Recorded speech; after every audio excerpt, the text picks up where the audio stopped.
soort die manier, hoe noemen wij die weer al? Die dingen die je in Spanje zetten. Die set, ja. Zo van, ja, hoeveel euro dat in één keer zo pakken. Ja. Daar gaat echt heel veel geld naartoe en dat kan echt real time.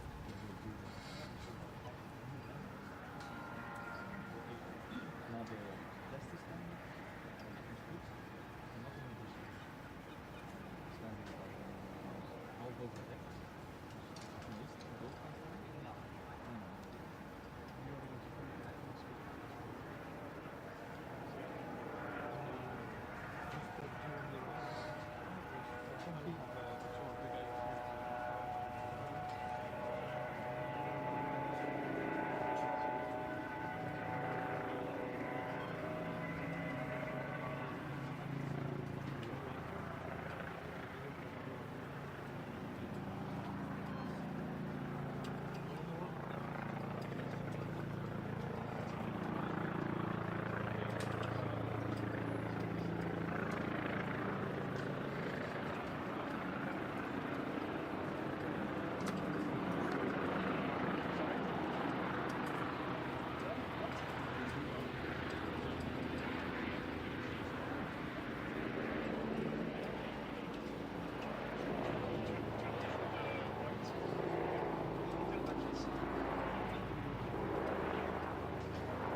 Guys,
Stop.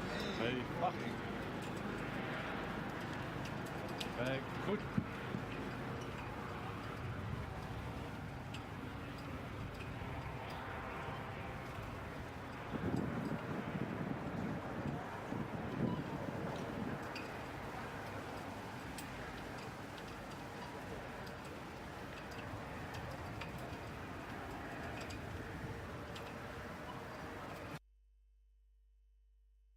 Transformational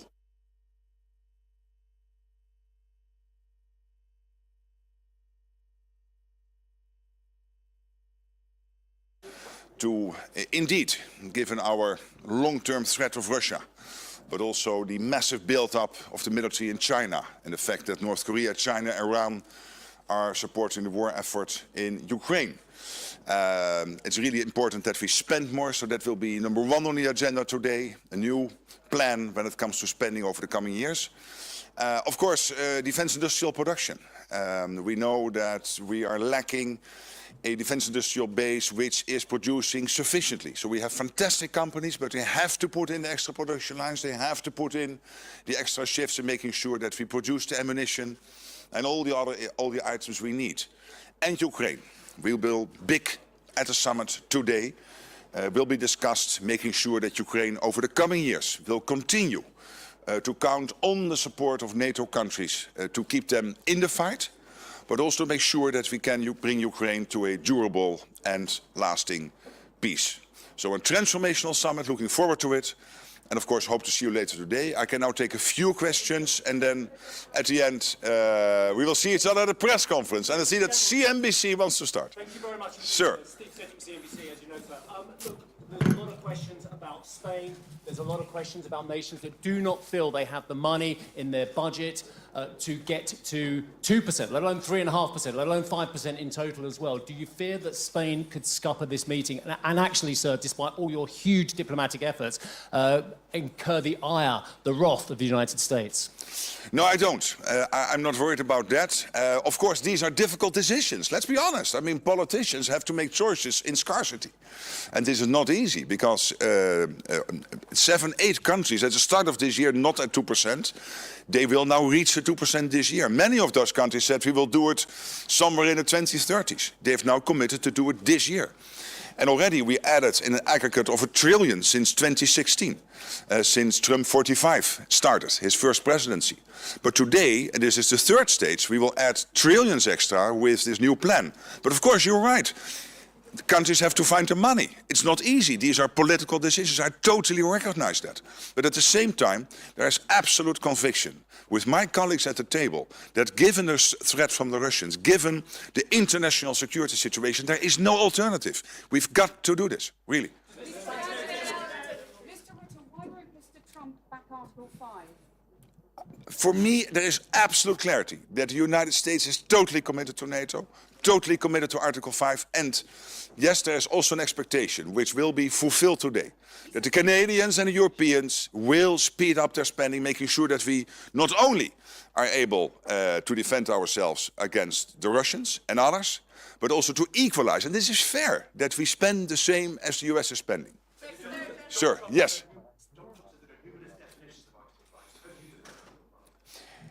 The big thing about Article 5 and the good thing about Article 5 is that it is clear that we defend each other when we are attacked. But you will always get all these questions, yes, but if this cyber attack or this hybrid attack, we never go into those details. General, you had dinner with Donald Trump yesterday. In what mood was he? And excellent mood, and the king and queen were hosting a fantastic dinner in this. And I was so proud to sit in that Orange Hall, which is basically exemplar. I'm a historian, so this is about the history of the Dutch Republic. 1648, the Münster peace deal, and the king made a fantastic speech. You have seen it, I hope. I was also able to say a few words, so I think it was a great dinner. Nederland dit allemaal gaan betalen? 5%, meneer Rutte. Nederland is op 2 of 3 na het rijkste land van de wereld. Als wij het al niet kunnen betalen, wat kunnen we dan van de anderen? Wij zijn schatrijk. Dankzij verstandig beleid over de laatste jaren. Gaat het pijn doen, meneer Rutte? Staat de NAVO er onder Trump beter voor dan onder Biden? Ik denk dat de NAVO na vandaag er sterker voor staat dan ooit sinds de val van de Berlijnse muur. Meneer Rutte, heeft u nog meer persoonlijke Oh, spannend. We gaan het kijken. Maar ik heb er geen bezwaar tegen. Maar heeft u er wel internationaal ook kritiek op gekregen? Nee. Want als je toch een beetje schaamteloos zei, maar de Europese landen die hebben die NAVO-norm mooi dankzij u gehaald. Ja, is toch waar? Wat de Europese landen zoals Spanje die zegt. Hey, but listen, it's totally true. Would you really think that the 7 or 8 countries, not at 2%, at the beginning of this year, would have reached the 2% if Trump would not have been elected president of the United States? Do you really think that, of course, there is a threat from the Russians, China, etc., but that it would be doable to reach this commitment of 5% today? And I'm hopeful and cautiously optimistic we will get there. If Trump would not have been elected president, so I think what I said in the text message to him, totally fine that he published it, please, but totally fine that he published it, I think is a statement of fact. Sharing this message. Are you okay with him sharing those SMS? Isn't that a little embarrassing? Absolutely not. Absolutely not. What is in that text message is a statement of fact, and I'm totally fine that he shared it. Meneer Rutte, één laatste. The attacks on Iran appear to be less positive, less successful than they looked before. Do you reconsider your congratulations? No, not at all. And the 14 huge bombs dropped on the nuclear facility of Iran, I think this was crucial to really do everything possible to take out the nuclear capability of the Iranians, which NATO has always said Iran should not get its hands on.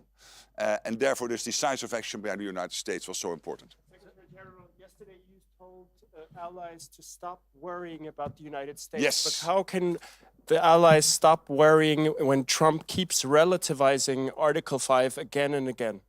I would think, look what the United States is doing, what Donald Trump is doing. They are spending almost $1 trillion on defense. They are by far the biggest contributor to NATO. They are delivering all the key enablers for NATO, also here in Europe.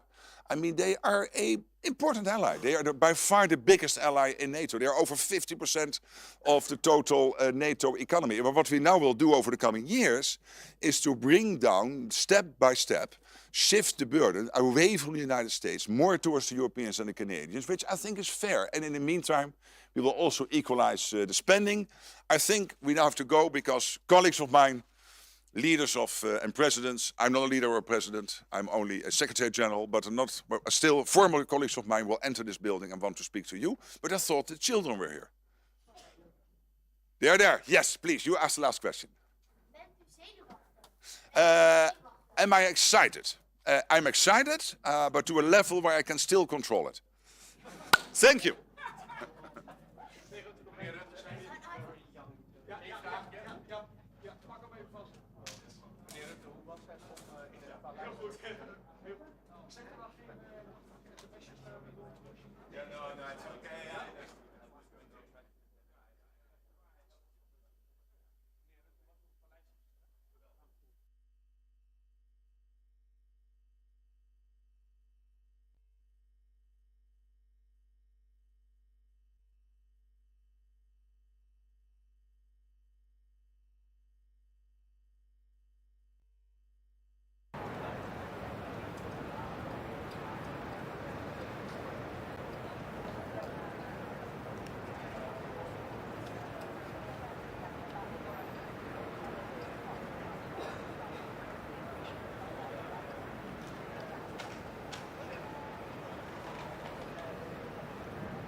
Stop.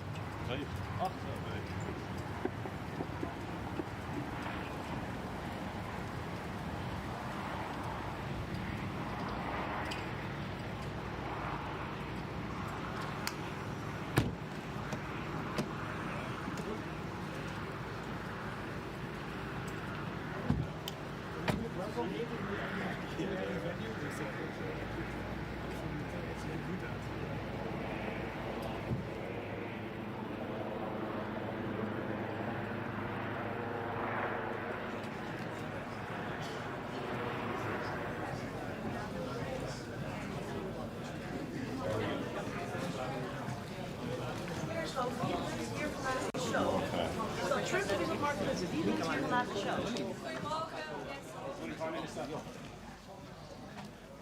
Good morning. I hope you all sleep well. Het was een prima diner. But let me first say something in English. We are this day. I hope it will be an historic day for the reinforcement of our alliance, and that we are going to work very good in our alliance on strengthening our deterrence and our defense. I think it's absolutely necessary, and to make sure that we share the burden more financially, but also in our military tasking. As the Netherlands is concerned, we want to achieve two things today. Unity on the decision for the 3.5% and 1.5%, and at the same time make sure that we really ramp up also our defense industry, so that we're capable to strengthen our defense in itself. And that behind the backdrop of what's happening in Europe with the Russian aggression war going on in Ukraine. And at the same time, I want to say that I'm proud that the NATO summit is in The Hague, and that all the people living in The Hague, they share the burden also a little bit. And I'm very proud of everybody, the police, the military, all the volunteers and professionals that are working to make this day quite a success. Thank you. Do you fear that unity that you crave, that you said is absolutely pivotal, can happen at this meeting, given the fact that we already know that your friend Pedro Sanchez of Spain actually has said that Spain cannot get to those levels? Do you think that unity will happen today? Yeah, I'm absolutely sure. Because what you agree on is that we need the capabilities. As Spain said, they think they can manage it with another amount of financing. We think we need the 3.5% and 1.5%. So I think we still share we will deliver unity today. Absolutely. How confident are you that all the allies will actually be able to implement the 5% by 2035? I think we can. It's still a long time. I mean, it's in relation to our security, 10 years is quite a long time. So I think we should all step up our defense spending, and we should reach the 3.5% and 1.5%. But what's important is that defense spending is related to the capabilities we defined we need to make sure we get our deterrence and our defense in the right position. I will switch to Dutch. Ja, dat is moeilijk te zeggen. Er zijn verschillende opties om de uitgaven te doen, maar ook aan te kijken op welke manier je het uiteindelijk financiert. En wat we als kabinet hebben gezegd en ook in het parlement hebben gezegd en ook daar met elkaar hebben afgesproken, is dat elke keer jaar op jaar wordt bekeken hoe we de stapjes kunnen zetten naar de 3,5% en 1,5%. Meneer Schoof. Dit zijn miljarden. Maar nogmaals, er zijn verschillende opties, zowel aan de uitgavenkant als aan de financieringskant, en die moeten elke keer worden afgewogen. Meneer Schoof, waar moet de Nederlandse belastingbetaler betalen voor de veiligheid van Spanje als de Spaanse belastingbetaler niet gaat betalen voor onze veiligheid? Uiteindelijk betalen we denk ik allemaal voor onze gezamenlijke veiligheid in Europa. En het is niet zo dat het ene land meer gaat betalen dan het andere land. Er zijn capabilities gedefinieerd, die moeten we realiseren. Daar hangt een prijskaartje aan.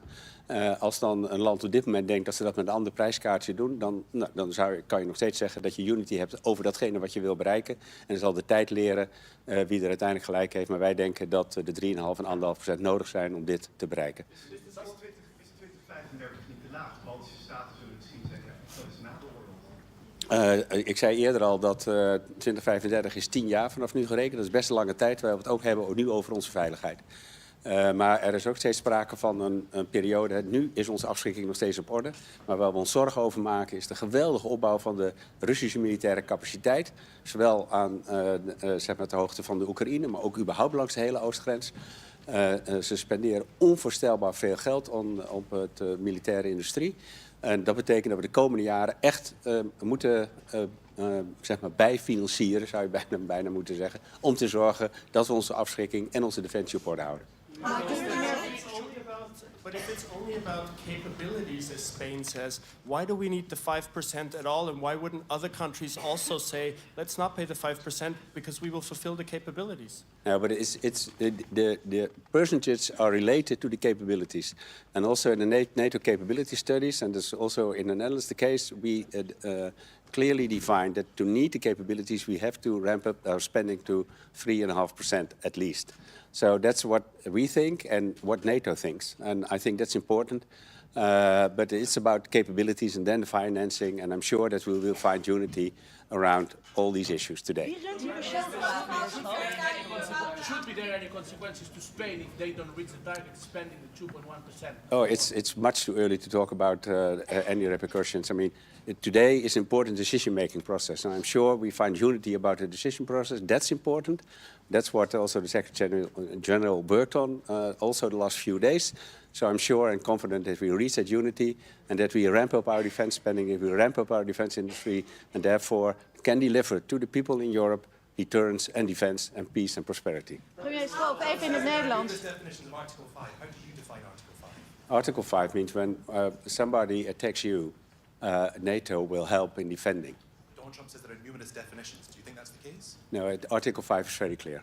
Thank you. Nog I'm just going. I I will now walk to the Dutch press. Yes, thank you very much. Oh, you come over here. Meneer Schoof, wie runt hier vandaag de show? Is dat Trump of is dat Mark Rutte? Nee, dit is de NATO. Dus dit is een vergadering van alle regeringsleiders, van alle 32.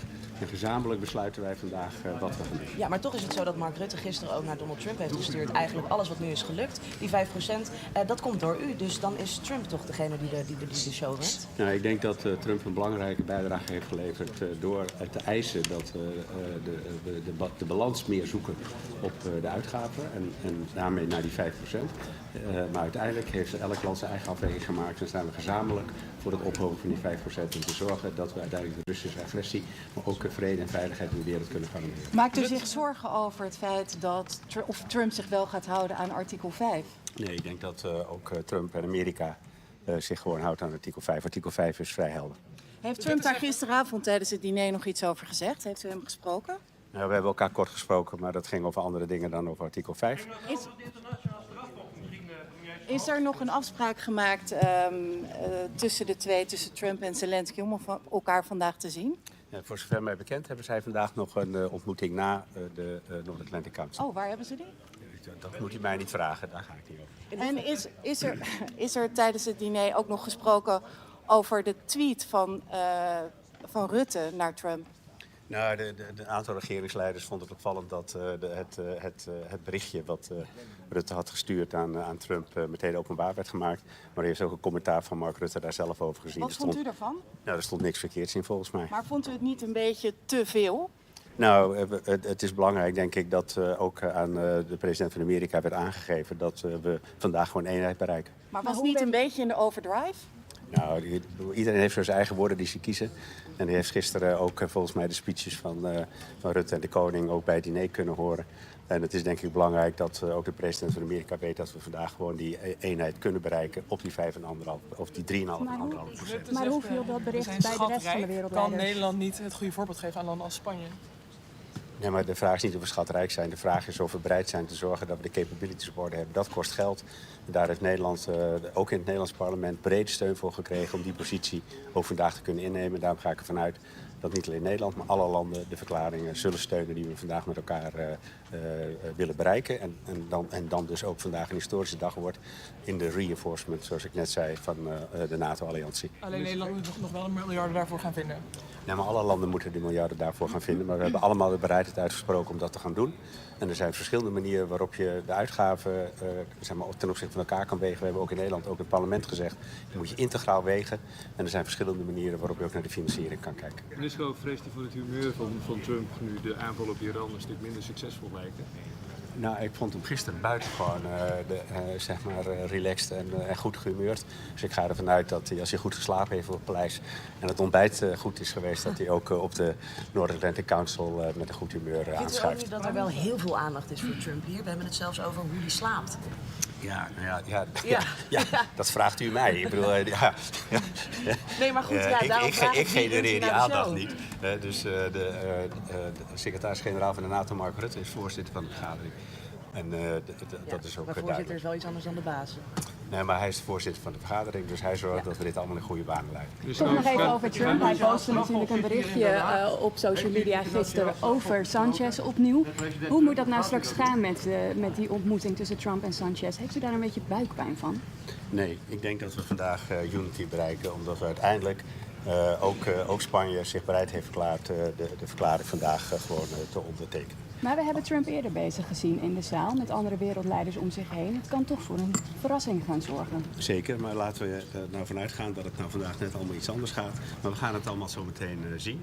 Ik ga ervan uit dat we in de 3 uur die we hebben overeenstemming bereiken en de verklaring daarna kan worden uitgegeven. En uiteindelijk het allerbelangrijkste is dat we naar die verhoging van de defensieuitgaven gaan, omdat we daarmee de burden-sharing tussen de Verenigde Staten en Europa beter in balans kunnen brengen. En uiteindelijk datgene waar denk ik de mensen in Europa ook recht op hebben. Ervoor te zorgen dat we vrede en veiligheid kunnen realiseren. Gezien de toenemende agressie van Rusland in Europa en de Oostgrens. Is er genoeg aandacht voor Ik doe nog 1 vraag. Vragen u en andere Sanchez om zich een beetje gedijst te houden om een clash met Trump te voorkomen? Ik denk dat dat niet nodig is. We hebben goede afspraken gemaakt in de hele voorbereiding. Er is eindeloos over onderhandeld. En ik ga ervan uit dat we vandaag het belangrijke besluit, denk ik ook door velen al als historisch gezien, hier in Den Haag, toch in de stad van vrede en recht, kunnen nemen om te zorgen dat NATO sterker wordt.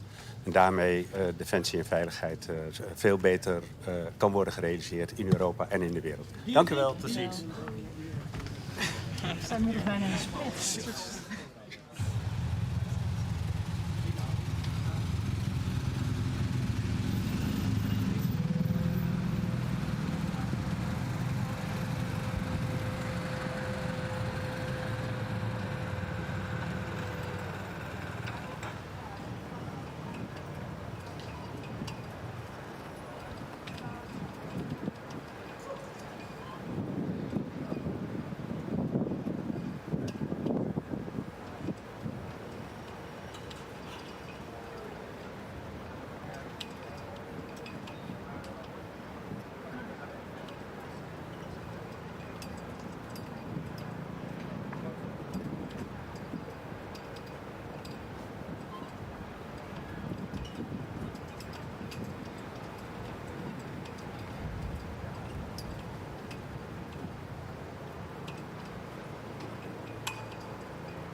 8.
So, good morning. We've had a very successful summit so far, and the main messages are that we are now ramping up, and the alliance is the strongest it's ever been, and it will become stronger by the day.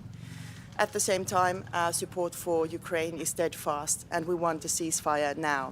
It's only Putin who hasn't been willing to ceasefire, and now is the time to push him for that.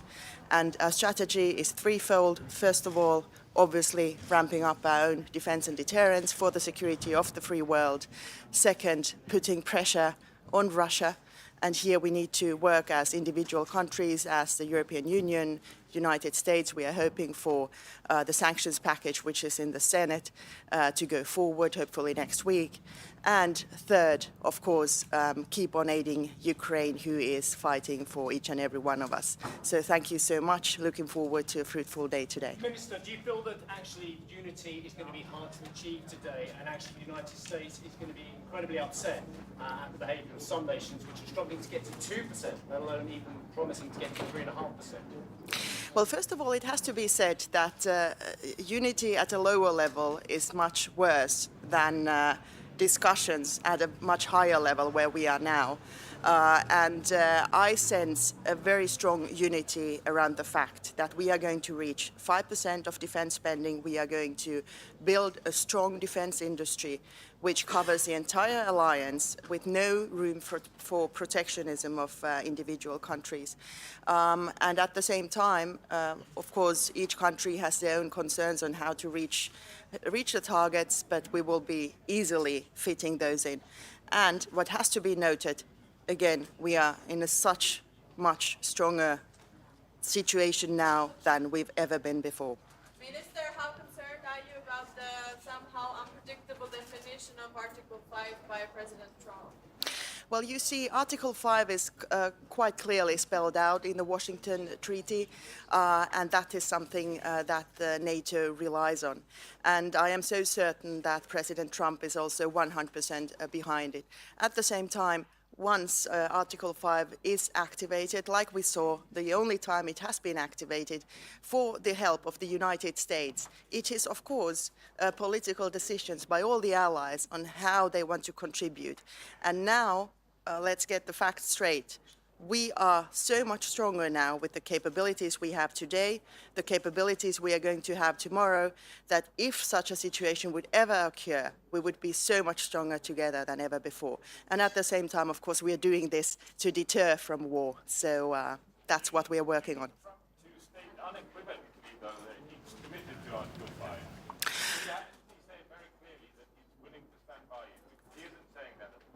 Everything we are hearing from the US administration is pointing to the fact that the US is a strong ally in NATO and extremely committed. And we had a very fruitful dinner last night with my colleague Marco Rubio, and we heard exactly the right words. Minister Valtonen, you mentioned Ukraine. Are you worried that we are forgetting Ukraine? Well, nobody's forgetting Ukraine. We actually had a very good dinner last night with our colleague Andrei Subia from Ukraine, and now I'm going to sit down with him together with my Nordic colleagues. And there's steadfast commitment to further strengthening Ukraine in its defense for its freedom, liberty, and the democratic values which it stands for. Do you believe that Donald Trump will defend every single ally, regardless of what they're spending on defence? Or do you think he's going to attach his ability to defend countries on whether they're meeting the new NATO spending target? Everything we hear from the United States is that they are extremely committed, and there is no doubt whatsoever. At the same time, Europe is ramping up now massively, so the alliance is so much stronger than it's ever been. Thank you so very much.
Too many.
Sir, if Germany can up its defence, can't the Spanish? Sir, if Germany can up their defence to reinvigorate the Bundeswehr, why can't the Spanish? I don't know, but I think they will. But do you think the Spanish soil will get anywhere near 3.5%? I'm convinced. My colleague Margarita. Convinced there'll be unity today, sir? Yes, I am, absolutely.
Good morning to everybody.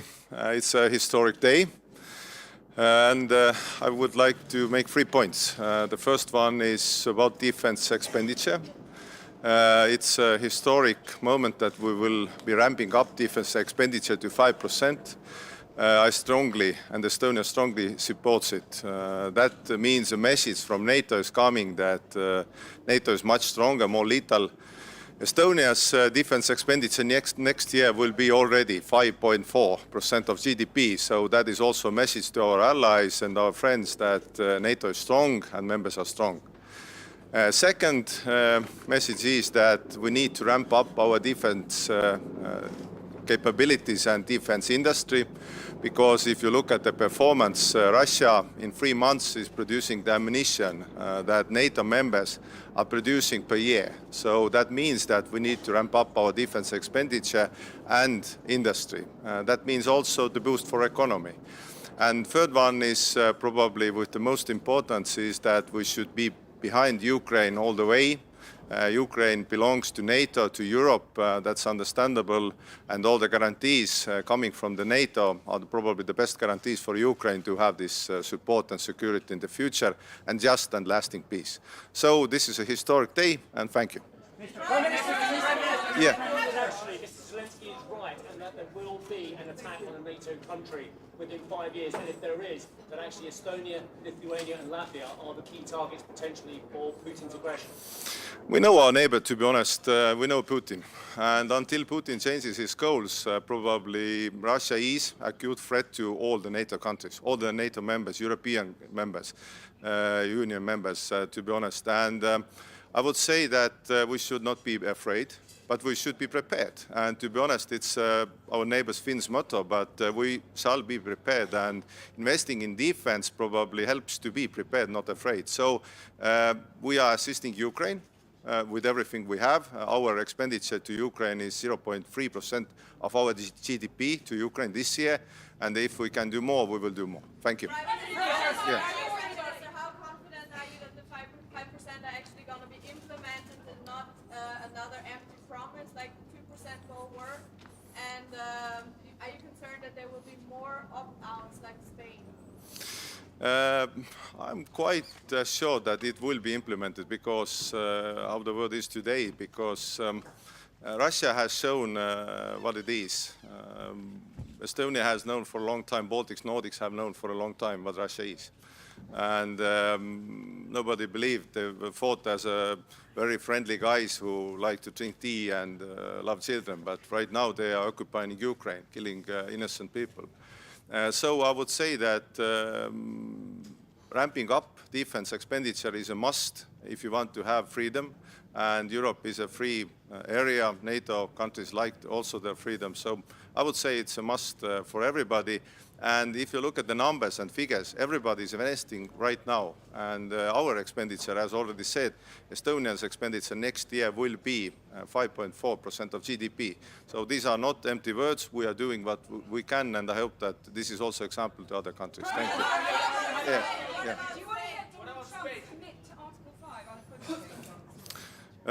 Absolutely, but I would say that for me Article 5 is absolutely working, and I would say that every time also the states needs our allies and our assistance, we will be there. Thank you.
Prime Minister. So, Prime Minister, I'm sorry.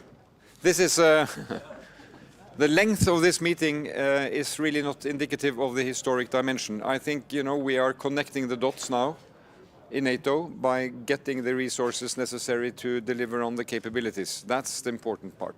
And from the Norwegian side, we will talk about the Arctic, the High North. NATO needs to be present there. That's where we are eyes and ears of NATO next to neighbor Russia.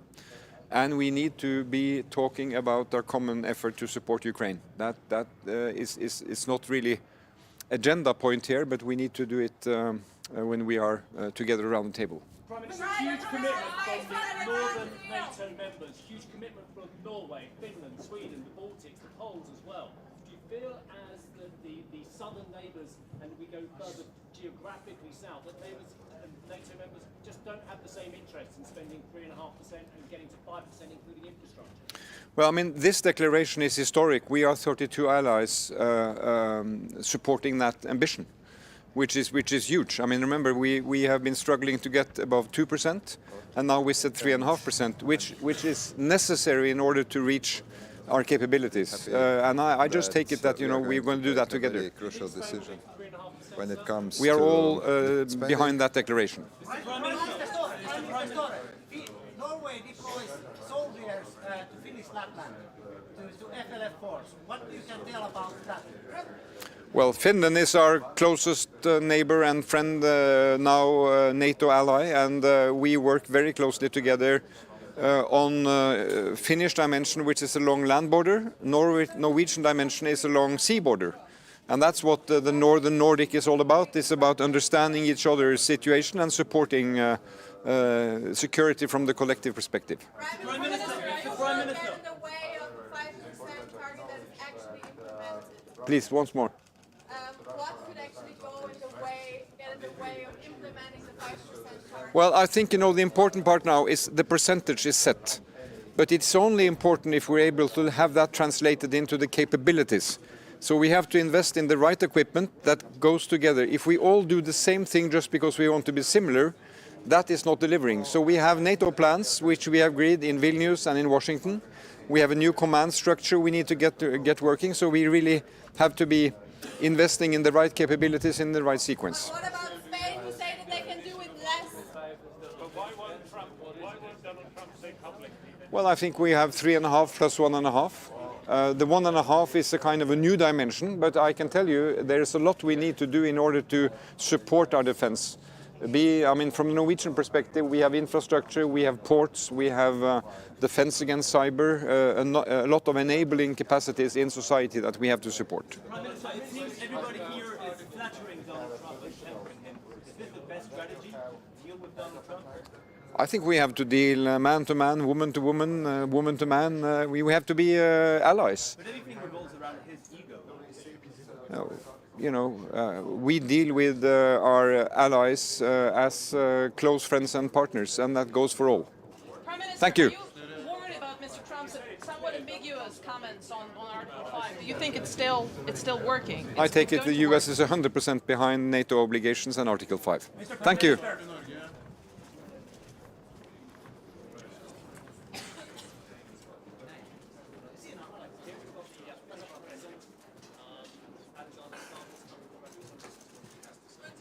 Good morning, everyone. Let me just begin by saying that I'm very happy to be here at my second NATO summit. I feel that Finland's been a NATO member only for a couple of years, but we are quite seasoned. We're a security provider, not a security consumer. I think this summit will be historic for 3 reasons.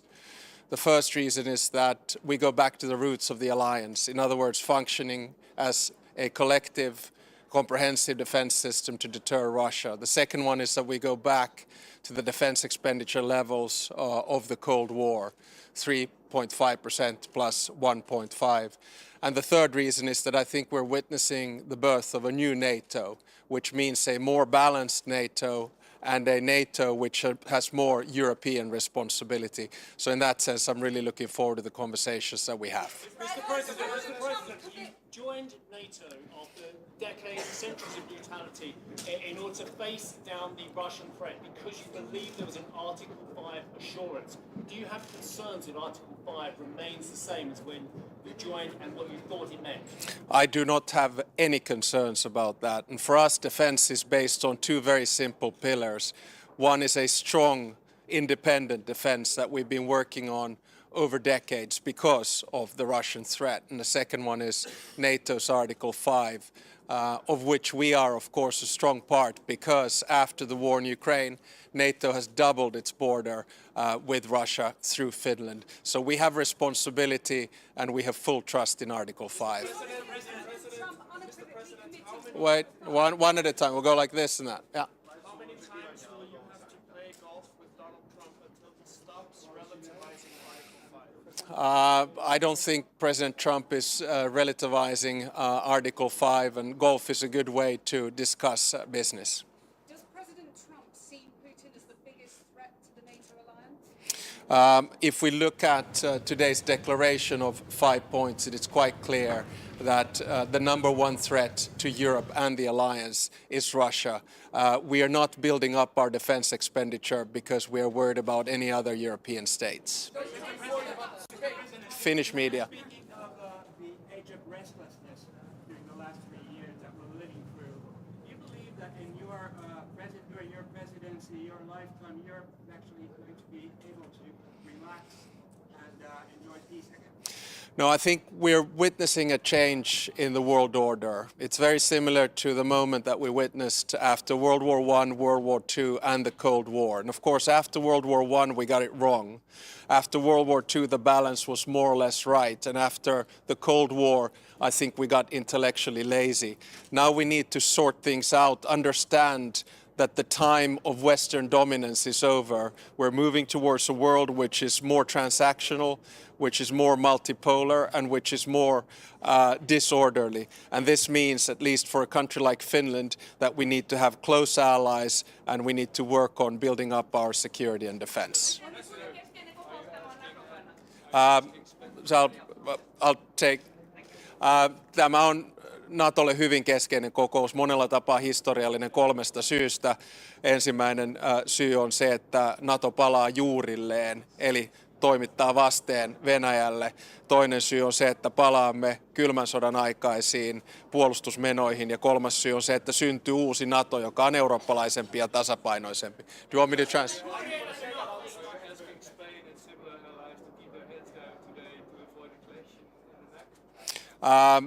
I don't think we're going to see a clash. I mean, I've seen the order of dialogue coming up, and I'm very confident that we'll get through this. Remember, this is a big win, I think, for both President Trump, and I think it's also a big win for Europe. But I'm actually taking his space. Thank you very much.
without that. So I have to fully disagree. Yes.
dacht dat het de bedoeling was, ja. Kort.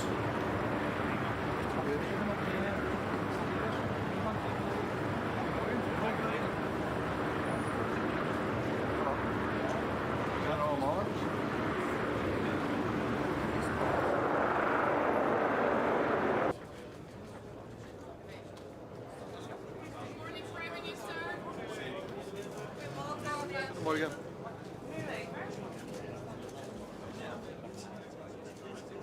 What are you expecting from today's declaration on the 5%? Will there be more opt-outs also from Belgium, from the Spanish model? I would like to underline that there are no opt-outs whatsoever. Everybody accepts the same text. It's a matter of interpretation. You have to do the 5% and the capabilities, and the interpretation of Spain is that they can realize the capabilities without doing 3.5% of the GDP. Well, this remains to be seen. If this is their interpretation, it is everybody's interpretation.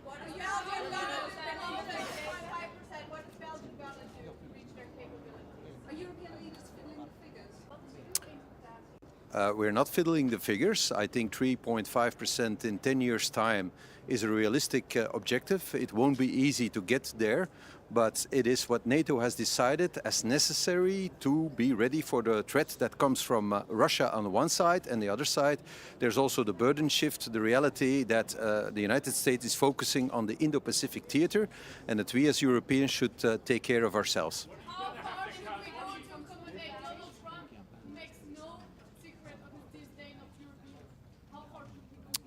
I don't think it is wise to comment on that, but it is a reality that we face. So as Europeans, we should realize that our long break from history is over, and that we have to take our own responsibility for the security of our own continent in a very difficult time. Sorry? Well, there's the capability targets that we have to achieve, and if you can do it for less than 3.5% on the strict defense spending, that would be great. If we can do it, we will try to do it as well, but NATO is not foolish. If they say it's going to be 3.5 to get it done, it's probably true, but we have the evaluation in 2029 that is also decided. We'll see how the world looks like in 5 years' time. Not all at the same time. There can be no discussion on Article 5, I believe. It is crucial that Article 5 is not subject to interpretation. Ja, wij hebben niet gedaan wat we moesten doen. We zijn lang een beetje een freeloader geweest binnen de NAVO. Er zijn nog andere landen die de 2% niet hebben gerealiseerd. Daarom was het voor mij belangrijk naar hier te komen met de 2% gerealiseerd. En ook een strategische visie om dat ook daadwerkelijk vorm te geven. En wij hebben ook al een plan om boven de 2% uit te stijgen in de komende jaren. Wij hebben op dit moment nog geen planning voor de 3,5%, maar we hebben wel afgesproken na deze NAVO-top om daar terug over samen te zitten. We hebben 10 jaar tijd, we hebben een vrij budgetair traject en we hebben uiteraard de mogelijkheid om, als we onze capaciteiten kunnen realiseren voor minder, van het ook voor minder te doen. Meneer De Wever. Wel, dat is een vraag die vele regeringsleiders zich op dit moment stellen. Wij hebben tijdens de Koude Oorlog altijd dit soort cijfers gerealiseerd, maar we zijn het al tientallen jaren niet meer gewoon. Dus dat betekent dat wij zeer moeilijke beslissingen moeten nemen. We hebben wel een timeframe gekregen om dat ook effectief te doen. En ik hoop dat ons dat zal lukken. Wel, er is voorzien in die 1,5% dat daar natuurlijk alle mogelijke weerbaarheidsuitgaven ook in rekening kunnen worden genomen, ook voor infrastructuur. Dat is natuurlijk een heel breed palet en ik denk, en het is ook mogelijk dat ook andere entiteiten, niet alleen de lidstaten, maar ook de deelstaten eraan kunnen bijdragen, inderdaad. Meneer De Wever.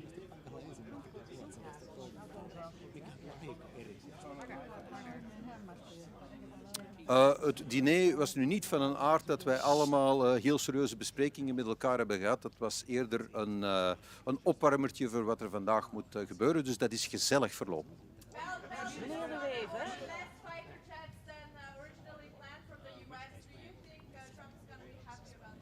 You have a loud voice, which is very handy if you're talking all at the same time. The fighter jets haven't been decided yet. We know that in the capabilities that Belgium is obligated to achieve, there is aerial defense, and we will achieve that capability. We just haven't decided yet on how we're going to do it, but certainly on the if we're going to do it, there's a decision.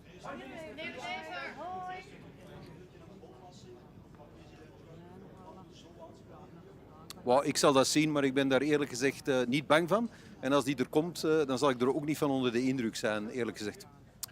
Well, dat zal ik zien, hè. Dat hangt er vanaf. Ik weet niet of dat ik die ga krijgen, die bolwassing. We zullen dat wel zien.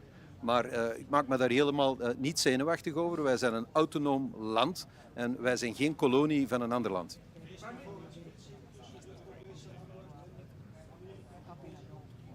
Ik denk dat eenheid uitstralen voor deze top heel belangrijk is. En dus ik denk dat we allemaal op onze woorden moeten letten.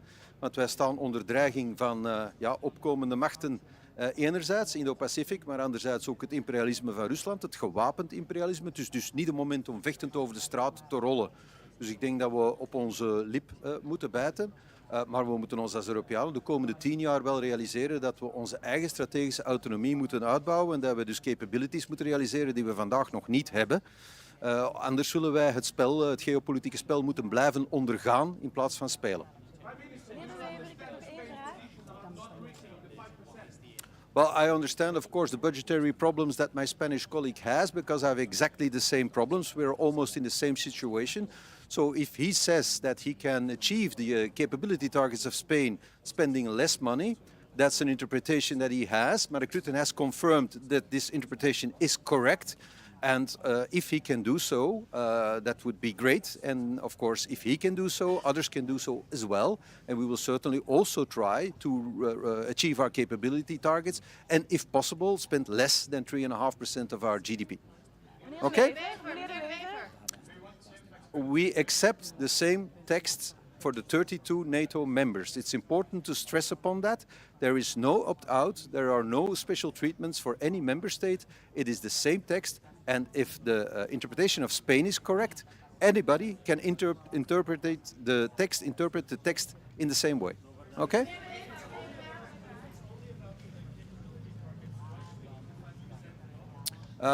Because, of course, the strategists of NATO have calculated the amount of money needed with the prices of today to achieve the capability targets, and that should be around 3.5% of GDP of all the NATO member states to actually get it done.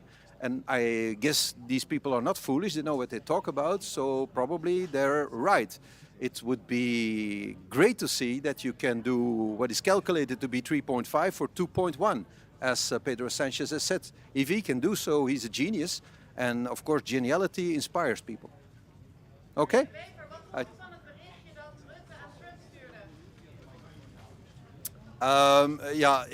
U weet dat ik met een Nederlandse vrouw getrouwd ben en dat ik dus heel erg houd van dit land. Dus voor mij was het heel bijzonder en een beetje thuiskomen. Dankjewel. Ik denk dat Mark Rutte een moeilijke job heeft om iedereen in deze alliantie tevreden te houden. En dat hij veel moeite doet om zich van die taak te kwijten. Maar was het niet een beetje over de top? Hij doet veel moeite om zich van die taak te kwijten. Meneer De Wever, uw eigen parlement noemde de NAVO-verhoging compleet crazy. Hoe staat u er nu in? Ja, 5% van ons bbp uitgeven aan defensie, dat is nu niet direct iets waar je vrolijk van wordt.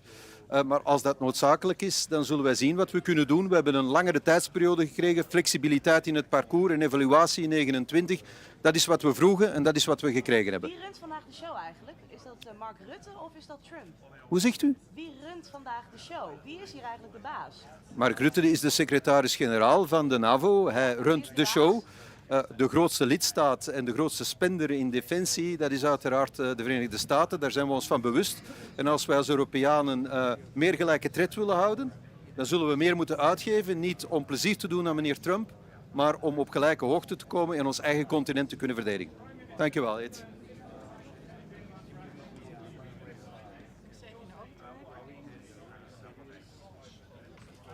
I'm not saying that I'm not going to spend 3.5%. We accept the capability targets. We have already augmented our defense spending. We're planning to do more.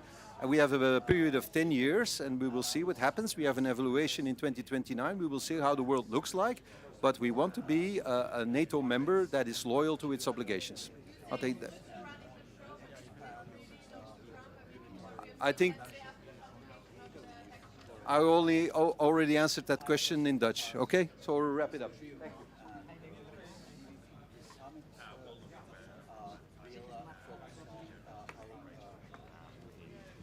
His custodianship of NATO.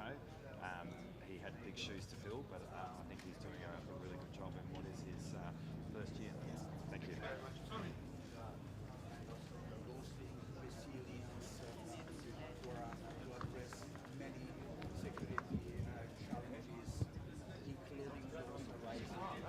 Dzień dobry, witam Państwa bardzo serdecznie.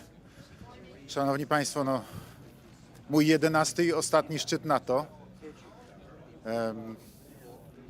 Bardzo się cieszę, że spotykamy się i cieszę się, że wszystko zapowiada jedność krajów sojuszu także i tym razem. Przede wszystkim w tej najważniejszej i ostatnio bardzo często rozważanej kwestii podwyższenia wydatków na obronność.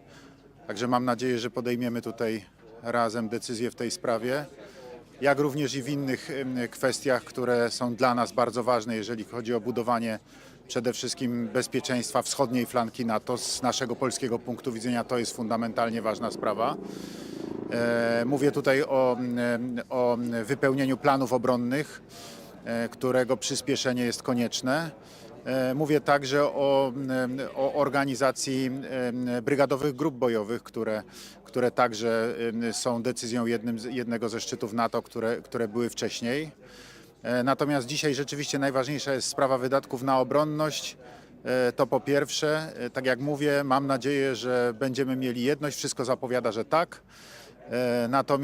Natomiast druga kwestia dla nas bardzo ważna w Polsce to przedłużenie rurociągów prowadzących paliwo, strategicznych rurociągów NATO prowadzących paliwo, które dzisiaj kończą się w Europie Zachodniej, przedłużenie ich na wschodnią flankę NATO, bo to jest w tej chwili bardzo istotne do tego, żeby rzeczywiście zapewnić obronę. Oczywiście będziemy dyskutowali też o innych kwestiach, będziemy dyskutowali też o rozwoju przemysłów obronnych, co jak Państwo wiecie doskonale jest w tej chwili niezbędne. To pokazała zresztą też i rosyjska agresja na Ukrainę, skala w jakiej potrzebne jest uzbrojenie, a przede wszystkim amunicja.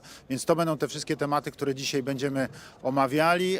No oczywiście na pewno będzie poruszona też kwestia dalszej pomocy dla Ukrainy. No i problem konfliktu bliskowschodniego też pewnie będzie poruszany na tym szczycie, chociaż wcześniej, jak wiadomo, nie był przewidywany w harmonogramie prac, no ale to jest sprawa względnie nowa.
Prime Minister. Good morning. Let me start by, first of all, as a country at the outer edge of the Eastern Mediterranean, welcome the ceasefire that was brokered by President Trump between Israel and Iran. But at the same time, let me express my firm belief that permanent solutions can only be found through active diplomacy. At the same time, it's important not to forget the other aspects of this regional crisis. It is absolutely necessary that we implement a ceasefire in Gaza, that humanitarian aid flows into Gaza. This is a big component of a permanent solution to the problem of instability in the region. Now, coming to the summit, I think it is very encouraging that we have all agreed to a significant increase in our defense spending. I have been a strong proponent of the need for Europe to step up our military spending and take more ownership over our own collective defense. Greece is a country which is currently spending more than 3% on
Wir sehen einem historischen NATO-Gipfel entgegen. Ich möchte zunächst einmal dem Generalsekretär Mark Rutte herzlich Dank sagen für die Vorbereitung, die sehr gute Vorbereitung dieses NATO-Gipfels. Wir hatten gestern Abend bereits Gelegenheit, mit den Staats- und Regierungschefs zu einem Abendessen zusammenzukommen und über verschiedene Themen miteinander zu sprechen. Ich gehe davon aus, dass wir heute eine gemeinsame Entscheidung treffen, die NATO in Zukunft mit wesentlich besseren Mitteln auszustatten. Wir werden einen Beschluss fassen, dass die NATO in Zukunft 3,5% und 1,5% zusätzlich für die Infrastruktur zur Verfügung stellt für unsere Streitkräfte. Dies alles wird in großer Übereinstimmung stattfinden, weil wir übereinstimmend feststellen, dass sich die Bedrohungslage geändert hat. Und die Bedrohung heißt insbesondere Russland. Russland bedroht nicht nur die Ukraine, Russland bedroht den gesamten Frieden, die gesamte politische Ordnung unseres Kontinents. Und deswegen will ich herzlich Dank sagen, dass wir in dieser großen Solidarität in der NATO heute zusammenkommen. Ich will ausdrücklich sagen, die Entscheidungen, die wir treffen, treffen wir nicht, um irgendjemandem einen Gefallen zu tun, sondern wir treffen diese Entscheidungen aus eigener Erkenntnis, aus eigener Überzeugung, dass die NATO insgesamt, und dies betrifft vor allem den europäischen Teil der NATO, in den nächsten Jahren mehr tun muss, um die eigene Verteidigungsfähigkeit zu sichern. Und deswegen gehe ich mit großer Zuversicht heute in diese Beratungen und freue mich darauf, die Kolleginnen und Kollegen in der NATO zu treffen. Herzlichen Dank.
Good morning, everybody. You know, NATO was founded some 75 years ago to defend international law, human rights, the rule of law, and I think this is more important than ever today at a time where we are living in, where we are seeing fundamental geopolitical changes. And in this context, it is quite impressive to see this unity among the 32 members of NATO. I think Europe needs to be a strong pillar of NATO, and that is why, independent of percentages, it is important that we strengthen our military capacities, but moreover, our general security. That goes cybersecurity, our competence to manage space, satellites, and indeed my country, Luxembourg, has some know-how in that area. So we need to put everything together so that tomorrow NATO will be a strong defense alliance, make sure that we can protect the way of life of our citizens, and to do that together with the United States is of course an asset, because there are many around us who do not like the way of life we have. So I'm happy to be here and to support this common effort for more security. How truly committed is Donald Trump to NATO, you think? The fact that the President of the United States is here today is a strong commitment, I think, to NATO. But he keeps threatening to pull out from his NATO obligations. I'm here to listen to the President of the United States and to all of the other colleagues. Being together is already something important that we witness here today.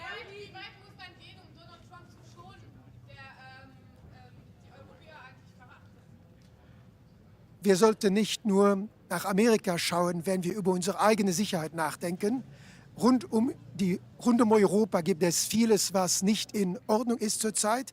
Wir haben Russland, wir haben den Nahen Osten, wir haben Ambitionen von China und wir müssen selbst in Europa für unsere Sicherheit sorgen. Natürlich ist, was in Amerika geschieht, wichtig für die Allianz, aber selbst ohne diese unterschiedlichen Positionen haben wir die Sorge, dass wir die Lebensweise, die Lebensart der Europäer, Rechtsstaat, Freiheit, Frieden, die müssen wir absichern, und darum geht es bei diesem NATO-Gipfel. Belgien und Spanien scheinen eine eigene Auslegung vom 5%-Ziel zu haben. Wie viel Flexibilität braucht man? Der Weg zu diesen Ausgaben, den muss jeder Staat selbst beschließen. Und ich glaube, das, was NATO-Generalsekretär Rutte Spanien geschrieben hat, gilt natürlich für alle. Das heißt, jeder muss souverän, eigenständig seinen Weg zu diesen militärischen Kapazitäten und allgemein zur Sicherheit festlegen. Wir haben 10 Jahre, um das zu tun. Und ich glaube, da muss jeder seinen Weg finden, auch angesichts seiner geografischen Lage und seiner Geschichte. Vielen Dank.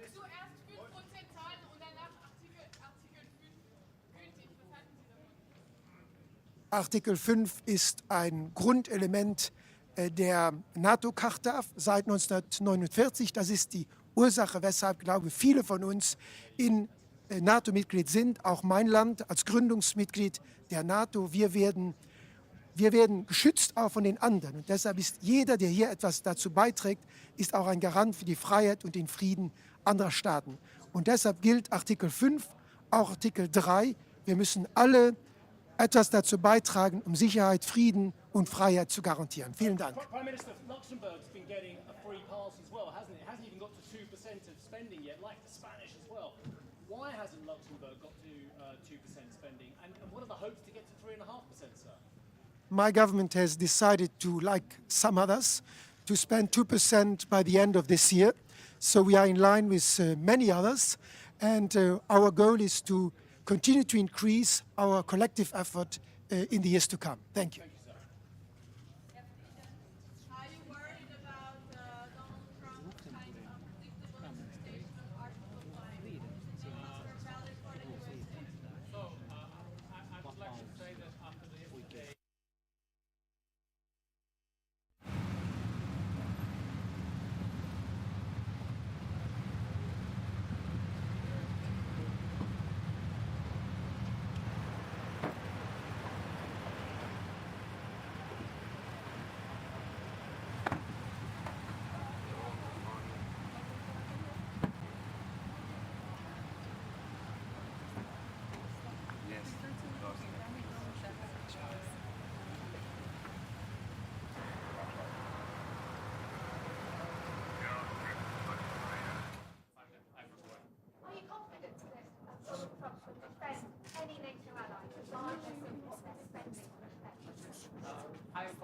but I'm afraid that Russia might have soon, so we have to get ready and spend 5% of spending on Britain. So, thank you very much. Goodbye. Bye. Have a nice day.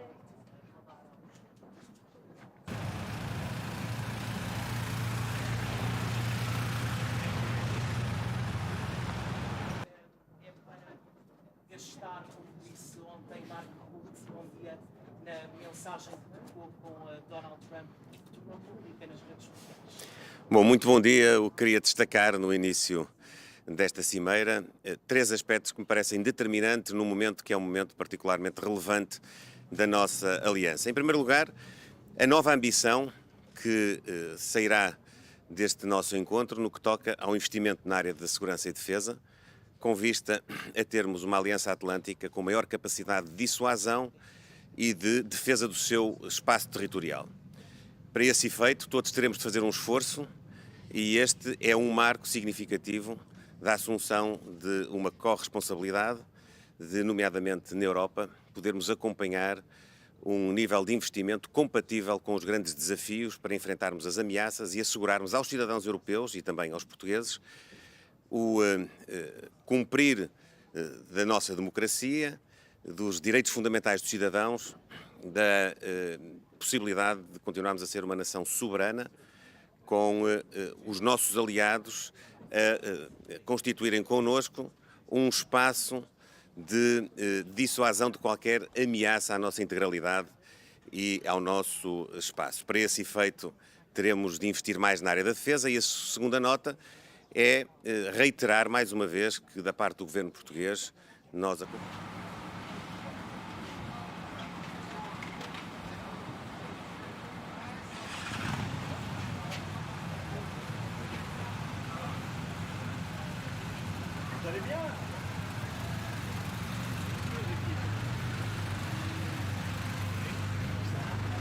Oui, très bien. Tout le monde a un corridor.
How are you?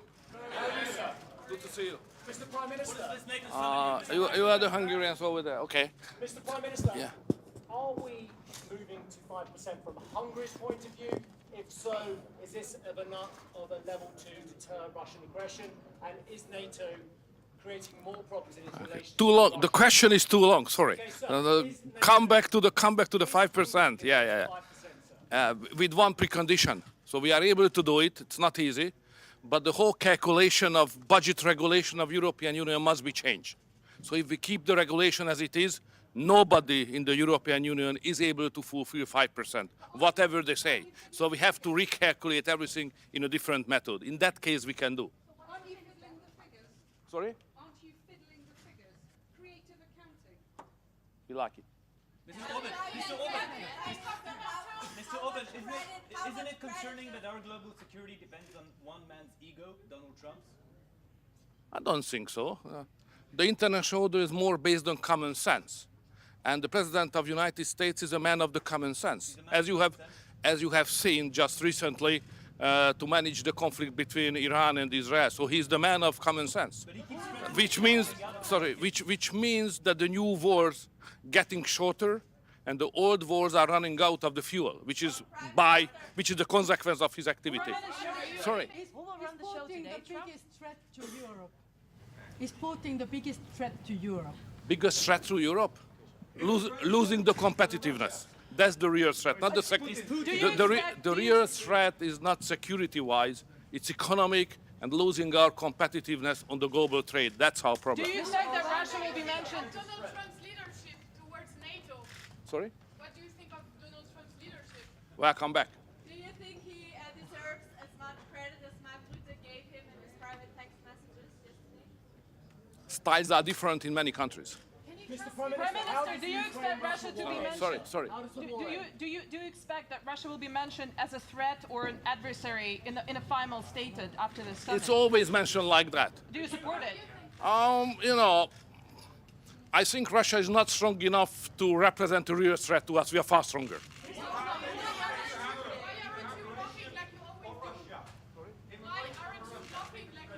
Blocking what? No, we don't block it.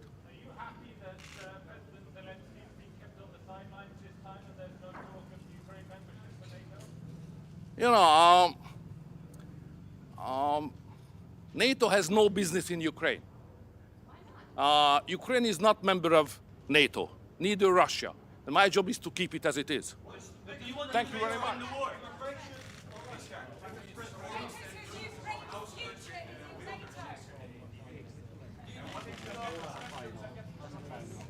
Good morning. It's always good to talk after Victor. First of all, I would like to say that this is a very important meeting, and this is not about the technical details or about the decisions of secondary importance. I think we should choose the motto, make NATO great again. And in the center of this ambition is 5% level of spending. 5% do not deter. The percentages do not fight on the battlefield, but they must be translated into the cash, and the cash should be translated into real capabilities. We have to admit we are lagging behind of Russia. And Russia is producing much more equipment and ammunition as we taken together. So for Baltic countries, for the Lithuania I represent, it's pretty clear that we even don't need the transitional periods. We are ready to do our job right now, 4% this year, and next year we intend to spend 5.25% of our GDP, keeping that level of spending until 2030.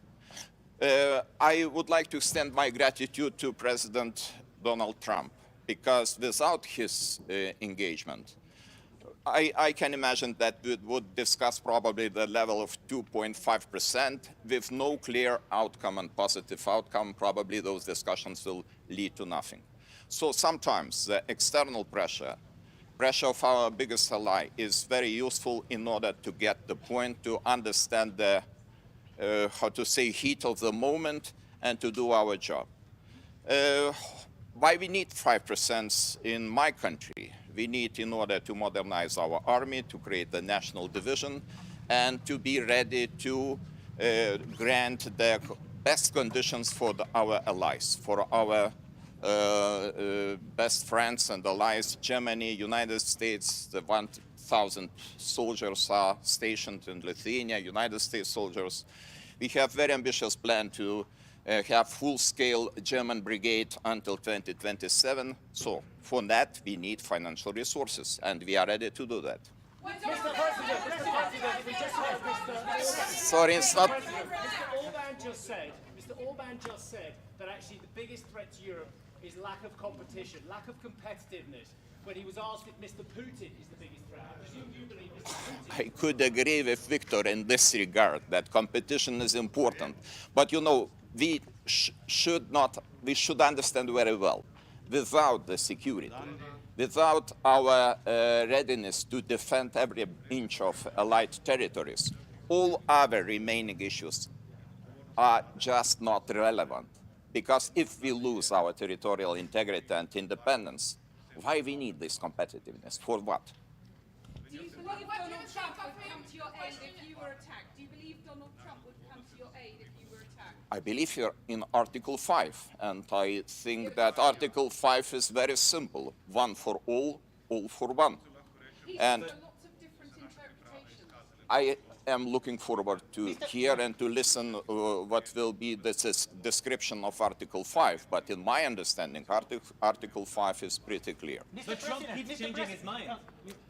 I don't think so, and I really appreciate the President Trump. If he would not interested in the future of the NATO, why he would push these 5% on the table? I think this is very important to understand. If some person is interested to get the organization stronger, then proposals are coming, and proposals are coming from our biggest ally, and we have to respect those proposals. But Mr. President, what do you think? What is your assessment? Why Russia poses so big threat to us now? What are Mr. Putin's goals at the moment? Let's go to the year 2007, 2008. Mr. Putin said that the largest tragedy of 20th century was the collapse of Soviet Union. And if you listen what he's saying carefully, you will explain all the activities we faced in the recent decade, starting from Crimea, going to the war in Ukraine, and of course these threats. These threats are around us. And of course we should talk not only about Ukraine, Middle East, incidents in the Baltic Sea, almost everyday incidents, attacks against the critical infrastructure. This is our reality. This is our business as usual. And this is because of Russian activities. And of course, close ally Belarus, because Belarus is another issue, and we have very long border with Belarus, and we face another kind of hybrid activities, for example, in the form of illegal and instrumentalized migration. Mr. President. I'm from the Netherlands. We have Dutch soldiers in the country. Do you hope that they follow German decision to stay permanent? We appreciate very much your contribution, because this is integral part of EFP troops in Lithuania, and we all are working as a one strong power. 2035, of course, looking from our perspective, it is too late, because as I mentioned, we are ready to spend immediately 5%, and we would be happy to see that our allies, our partners, we are ready to do the same. But you know, NATO, like the European Council, is the organization of the consensus. If they reach the consensus, and the consensus is 2035, let's be like that, and I hope that we will increase the financing every year, consequently, in order to reach this target. Mr. President, given that everyone seems to be... As a forerunner on defense spending, how concerned are you about the flexible interpretation of the 5% target from Spain and Belgium? Do you think this can actually jeopardize the declaration? I read the sentence. Allies are obliged to spend 5%, 3.5% on the core defense spending, 1.5% on additional infrastructure spending, and to do that until 2035. And I cannot see any interpretations in the text. We all are obliged, and this is our common duty, to do the best. We should just make organization. What are you telling your Prime Minister about your goals for NATO and Article 5 today? We're with them all the way. I mean, if you take a look at the numbers, we're with them, and they have very big things to announce today. I don't know if you've taken the vote or you're going to take the vote, but I've been asking them to go up to 5% for a number of years, and they're going up to 5%, and that's a big, from 2%. And a lot of people didn't even pay the 2%. So I think that's going to be very big news. NATO is going to become very strong with us, and I appreciate doing it. Perhaps you want to talk. Yeah, absolutely. Let me first, before I go to the spending, I just want to recognize your decisive action on Iran. Thank you. You are a man of strength, but you're also a man of peace. And the fact that you are now also successful in getting this ceasefire done between Israel and Iran, I really want to commend you for that. Thank you very much. And I think this is important for the whole world. Then on spending, it's absolutely true. I want to state here, without President Trump, this would not have happened. In 3 stages. When you became president in 2016, 2017, you forced Europeans and Canadians to pay more. At this moment, the result of that phase is 1 trillion extra aggregate defense spending by the Canadians and the Europeans. Then came phase 2, when you became president in January last year. Phase 2 is that all the countries not yet on 2% have now committed to the 2%. This is the old goal from Wales in 2014. 7 were not on 2%. Some were saying somewhere in the 2030s. Now this year, all of them, including Canada, including Italy, including Belgium, they have all now committed to the 2%. And now comes the big splash. Today, we will decide to go to 5%. We have to keep ourselves safe from our adversaries, but also because it is fair to equalize with the United States. With this 5%, the Europeans and the Canadians will equalize their defense spending with the United States. So this is not about American taxpayers paying more. This is about Europeans, Canadians paying more. And again, this would not have happened. I'm really saying this here. And some people might criticize me, but then when I speak with them, they all say, yes, you're right. This would not have happened if you would not have been elected in 2016 and re-elected last year and back into office in January. So I want to thank you. Well, thank you very much. It's a great victory for everybody, I think. And we will be equalized very shortly, and that's the way it has to be. It's going to be a lot of money, too, a lot of defense. Trillions extra. Yeah, and we have a great relationship, and we've had a great relationship from the beginning. Highly respected man, and yeah, we appreciate you being here too, everybody. We really do. We have a tremendous group of people on my left and a tremendous group of people on my right. They might be even better than my people. I don't know. Let's have a fight. Sure. Let's figure it out. Anyway, but we appreciate it, and we've had a tremendous relationship, Mark and I, and we've really worked on this subject for a long time. And when Biden was here, it just died. It just died like everything else died. And now it's you're going to take, I guess, a vote today, right? Absolutely. Today we will decide unanimously to do this. That's my absolute conviction. So we can't talk about it until the vote's taken, because sometimes, you know, strange things happen with those. But I think you're going to. I'm not too worried. I think you're going to do very well. Everyone's very happy about it. Go ahead. Yes. Mr. President, how is the Iran-Israel ceasefire going, in your opinion? I think very good. I think very good. Israel came back yesterday. I was so proud of them because they came back. You know, they went out because they felt there was a violation, and technically they were right, but it just wouldn't have worked out very well. And they brought the planes back. They had gone on to another journey because there was a little bit of a violation, and I said, you got to get them back. And they came back, and it was a great thing, and it's going very well. Mr. President, what are your sort of response to the foreign minister saying he still wants to enrich nuclear? Hello, Katie. She's so great, this one. Any question she asks, I'll answer. Well, maybe I better not say that. What was your question? What is your response to the Iranian foreign minister continuing to say Iran will enrich uranium and pursue nuclear weapons? Well, I don't know if they've said that, but I'll tell you, the last thing they want to do is enrich anything right now. They want to recover. And we won't let that happen, number one. Militarily, we won't. I think we'll end up having somewhat of a relationship with Iran. I see it. Look, I've had a relationship over the last 4 days. They agreed to the ceasefire. And it was a very equal agreement. They both said, that's enough. They both said it. But no, they won't do that. The last thing they want to do, Katie, is enrich. They're not looking to, they're not, can you imagine after all of that, they're going to say, oh, let's go and do a bomb. You know, there could be a day in the future, and then somebody else taking our place will be saying, don't do it. And maybe they won't do it as well, I don't know. But they're not going to have a bomb, and they're not going to enrich. And we believe all of the stuff is down there. We don't think they had nearly the time, because to get that out is a very difficult thing. It's not like moving a package or taking this carpet up and moving it. It's very difficult. It's very dangerous to do. We believe it's all down there. We had a tremendous victory, a tremendous hit, and because of that, I don't think they would have been down there, because they knew we were coming. When they know we're coming, they're not going to be down in that 30 stories underground. So no, I think it was just a tremendous victory for everybody, including Iran. Look, they've got a country, and they've got oil, and they're very smart people, and they can come back. Israel got hit very hard, especially the last couple of days. Israel was hit really hard.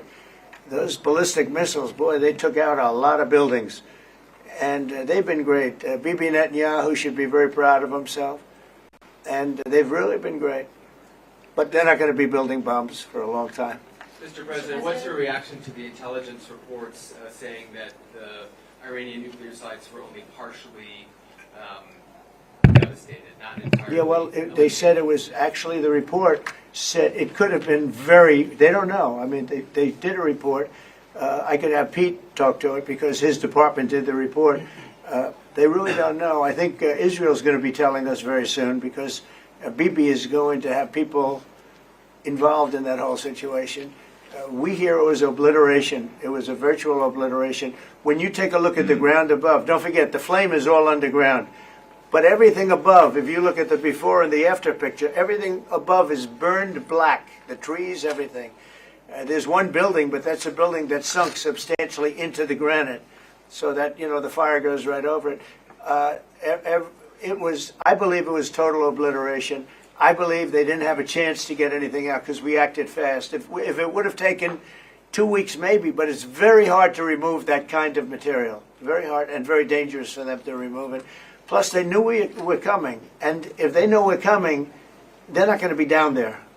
There aren't too many people that are going to be down there. Pete, do you have something to say about that? Well, Mr. President, when you talk to the people who built the bombs, understand what those bombs can do, and deliver those bombs, they landed precisely where they were supposed to, so it was a flawless mission. Flawless. Right down where we knew they needed to enter, and given the 30,000 pounds of explosives and capability of those munitions, it was devastation underneath Fordo. And the amount of munitions, 6 per location, any assessment that tells you it was something otherwise is speculating with other motives. And we know that because when you actually look at the report, by the way, it was a top secret report, it was preliminary, it was low confidence. All right, so this isn't, you make assessments based on what you know. They said it could be very devastating, very serious. Moderate to severe, and we believe far more likely severe and obliterated. So this is a political motive here. Is there a leak investigation? Of course, we're doing a leak investigation with the FBI right now because this information is for internal purposes, battle damage assessments, and CNN and others are trying to spin it to make the president look bad when this was an overwhelming success. We had a tremendous success, and this is the New York Times. I call it the failing New York Times. It's going to hell. And CNN, which, as you know, very few people are watching. And you would think they'd do the opposite. You would think they'd want to say, this was an unbelievable success. And the thing that hurts me is it's really demeaning to the pilots and the people that put that whole thing together, the generals. That was a perfect operation. And when you look at the holes, and this was done from 52,000 feet, there was no moon, there was no light, and those 3 holes are right together. And also, and nobody talks about this, we shot 30 Tomahawks from submarines, in particular one submarine, but that was 400 miles away. Mm-hmm. And every one of those Tomahawks hit within a foot of where they were supposed to hit, took out a lot of buildings that Israel wasn't able to get. We took them out with Tomahawks. We don't even talk about that. This was a devastating attack, and it knocked them for a loop. And you know, if it didn't, they wouldn't have settled. If they had won, if we didn't take it out, they wouldn't have settled. Somebody mentioned that to me last night.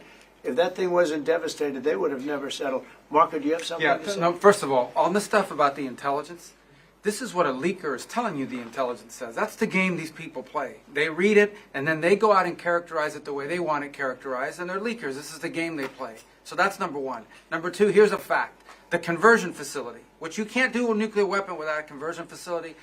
We can't even find where it is, where it used to be on the map. You can't even find where it used to be because the whole thing is just blackened out. It's gone. It's wiped out. It's wiped out. Then we dropped 12 of the strongest bombs on the planet right down the hole in 2 places. Everything underneath that mountain is in bad shape. And I refer you to the statement of the IAEA, Mr. Grossi. You know what he said? He said there was Iran, the way it looked the day before the attack, and what their nuclear program looks like now. 2 very different things. They are way behind where they were just 7 days ago.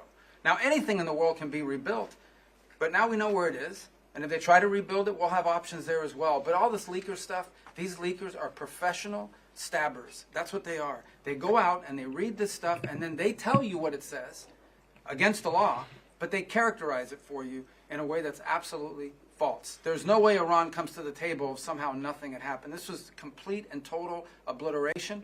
They're in bad shape. They are way behind today compared to where they were just 7 days ago because of what the president did. Marco, can I just alert you to one other aspect? So the great thing is you took out the nuclear capability of Iran.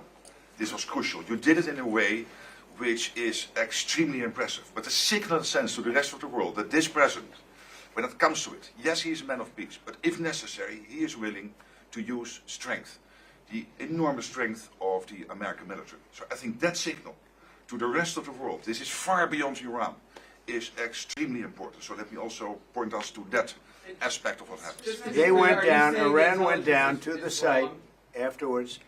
They said it's so devastated, and they settled when they saw what we did to it.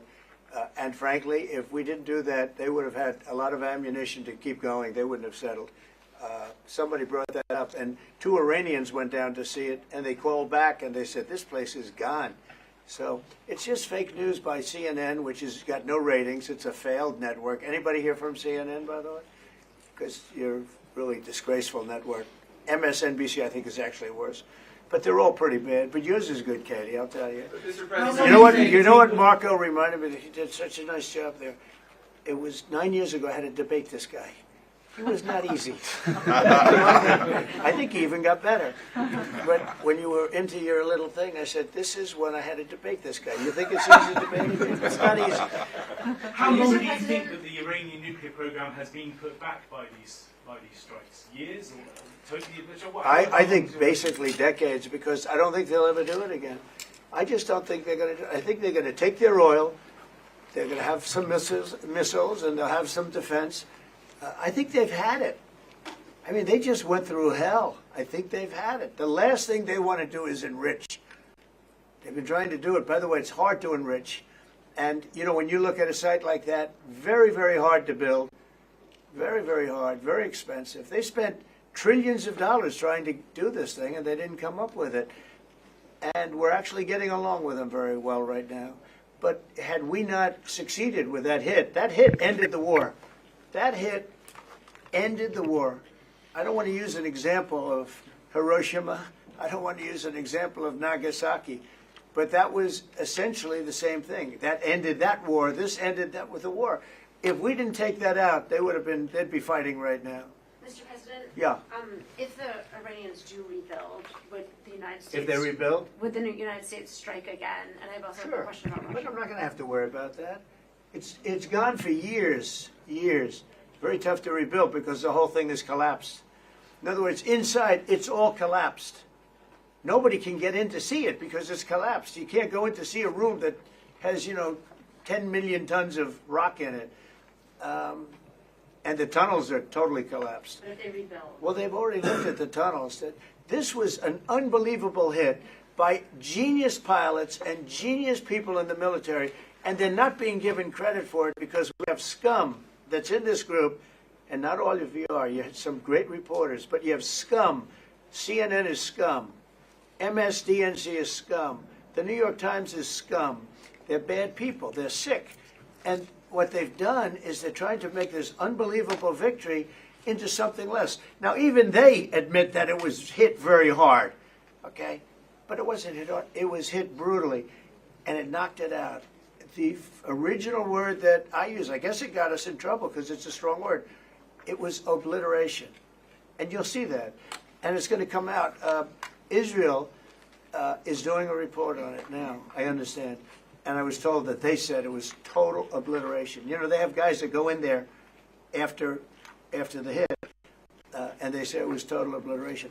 And, you know, I don't want it for me. I want it for the pilots. I want it for the military. They did such a good job. If you were in the Situation Room with me, with the generals and all of the people that did such a good job, and then they get demeaned by these idiots at CNN who can't get ratings, the place is dying, nobody wants to even waste their time going on their shows.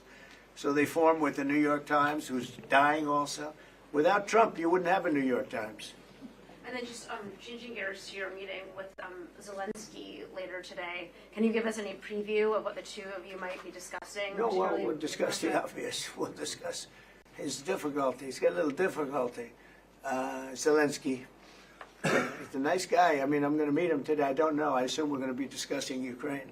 Yes. I mean, it seems like the most Is likely there subject. any restart talks there or anything that you might do? Well, we're going to see. I mean, I've spoken to Putin a lot, and he actually was very nice. He volunteered help on, as you know, on Iran. I said, no, I don't need help on Iran. I need help on Russia. Okay? I said, do me a favor. Help us on Russia, not on Iran. But he was very nice. We're going to talk about that. We're going to talk. I think progress is being made. I think great progress is being made on Gaza. I think because of this attack that we made, I think we're going to have some very good news. I was talking to Steve Witkoff, who, by the way, is terrific, and who knows more about this subject than anybody, the subject of what we were just talking about. He was on last night with Jesse and with Laura and with Sean. And, boy, Susie, he has a great take on it. He just explains it so easily. He's really very knowledgeable. But he did tell me that Gaza is very close. One follow-up on Iran. Both you and Secretary Rubio and Hexet mentioned the leaders. But can you clarify, is the intelligence correct or is the intelligence wrong? Well, the intelligence was very inconclusive. The intelligence says we don't know. It could have been very severe. That's what the intelligence says. So I guess that's correct. But I think we can take the we don't know. It was very severe. It was obliteration. And you'd think that a media outlet would say, isn't that a great thing? I mean, more importantly for the pilots, for the military, you take their guts out. You take their absolute guts out. They had a tremendous attack. It was a complete obliteration.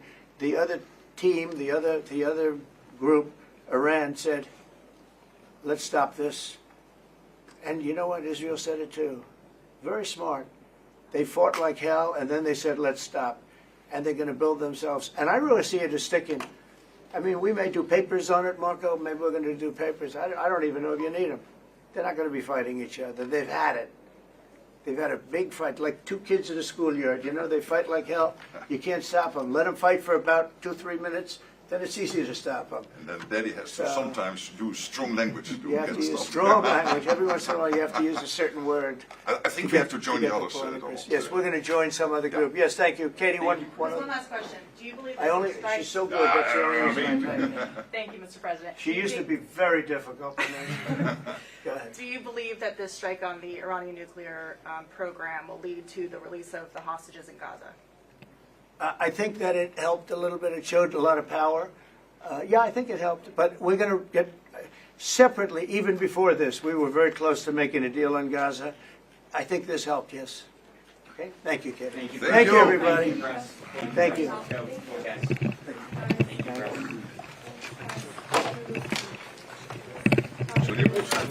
Let's go. Thanks, guys. Standing there in the door. It's up there. Yes, wait, guys.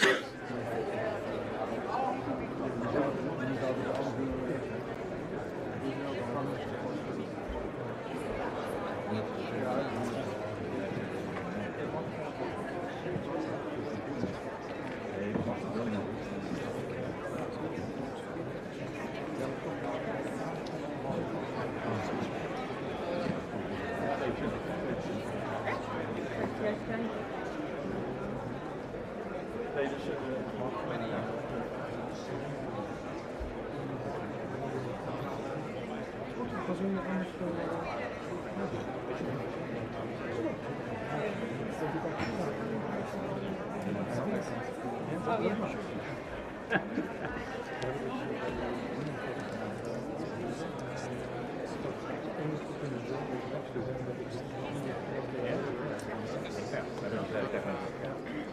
know. I will have to ask for you. I get it.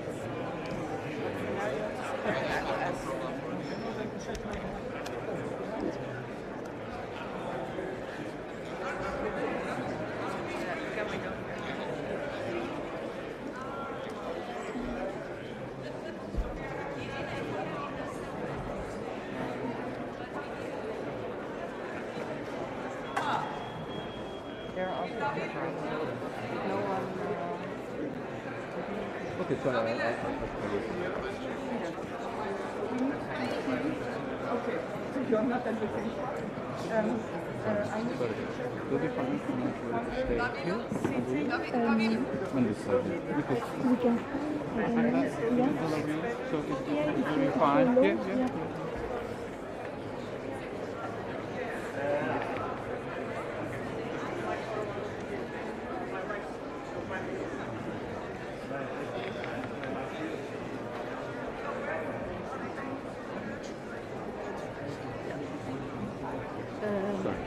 Ja, ik ga ook nog wel.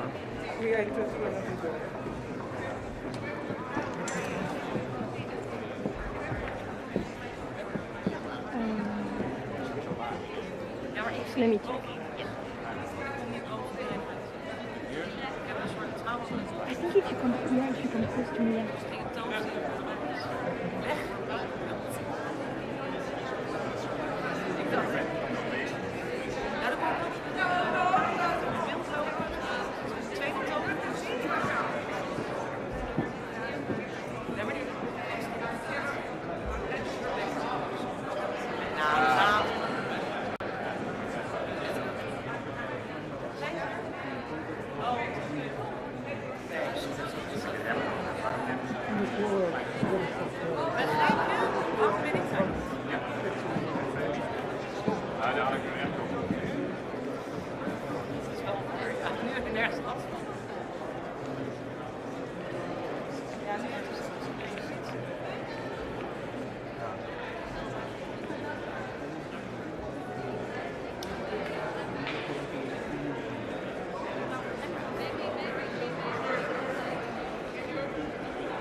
Kan ik tot hier lopen? We moeten dat toch allemaal over. Wacht maar. Gewoon niet boven het randje. Ik ga niet lopen.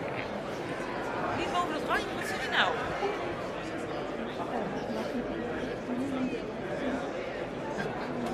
Ik probeer het vanaf verkeerd te maken.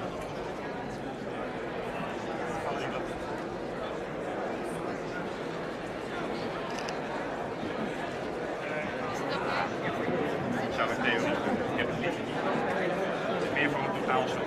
Ja, oké. Maar dan kan je maar ook even... Ja. Ja, en wij.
His Excellency, Mr. Bart de Wever, Prime Minister of the Kingdom of Belgium.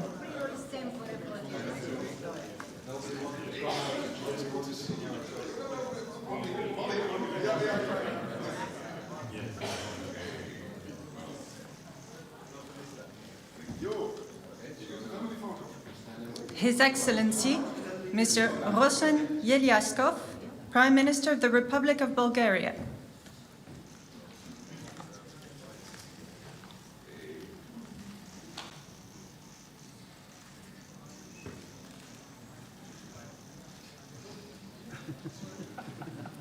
Her Excellency, Ms. Gordana Siljanovska-Davkova, President of the Republic of North Macedonia.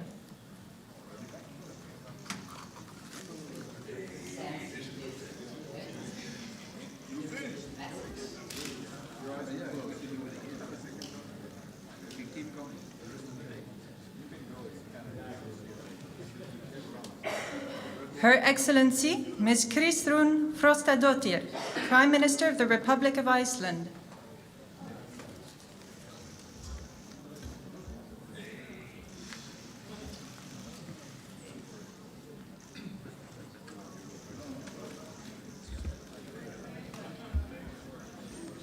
The Right Honourable Mark Carney, Prime Minister of Canada.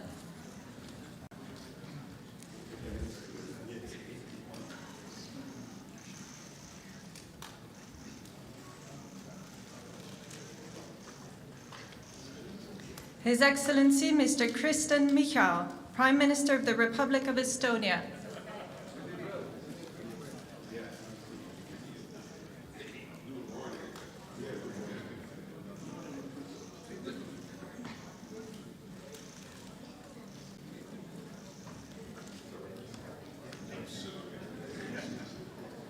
His Excellency Mr. Peter Pellegrini, President of the Slovak Republic.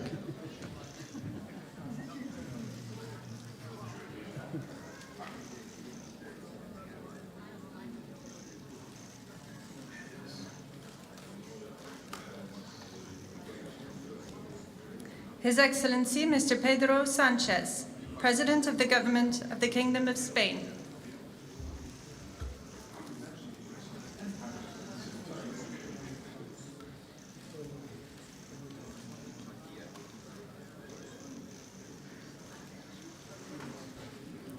His Excellency Dr. Robert Golob, Prime Minister of the Republic of Slovenia.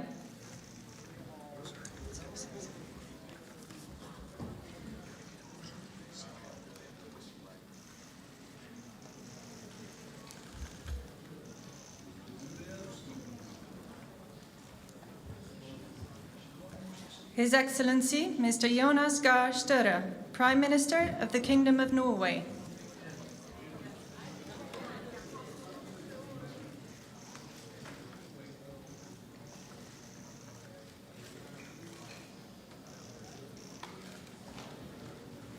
His Excellency Mr. Edi Rama, Prime Minister of the Republic of Albania.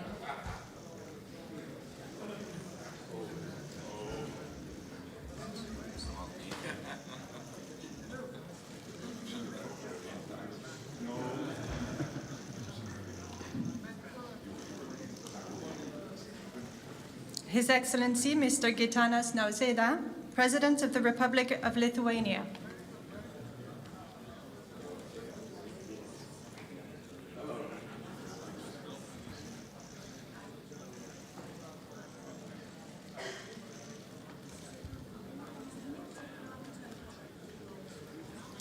His Excellency Mr. Andrzej Duda, President of the Republic of Poland.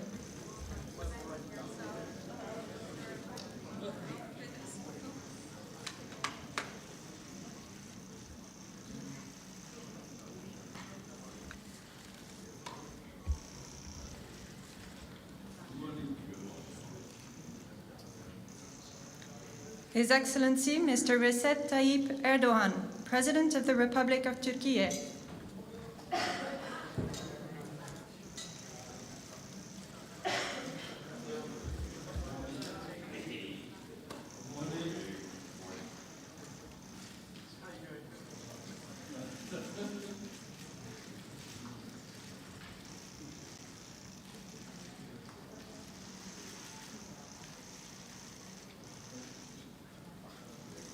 His Excellency Mr. Edgars Rinkēvičs, President of the Republic of Latvia.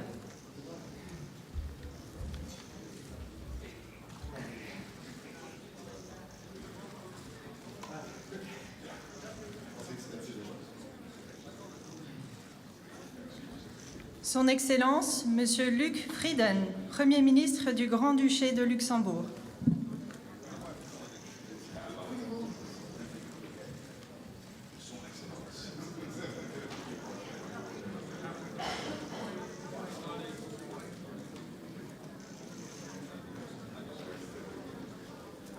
His Excellency Mr. Luis Montenegro, Prime Minister of the Portuguese Republic.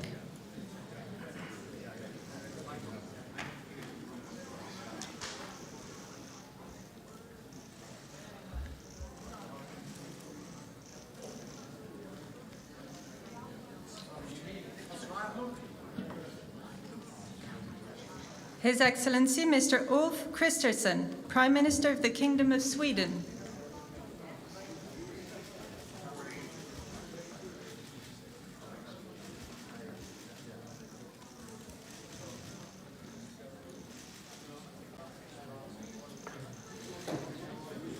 His Excellency Mr. Jakub Milatovic, President of Montenegro.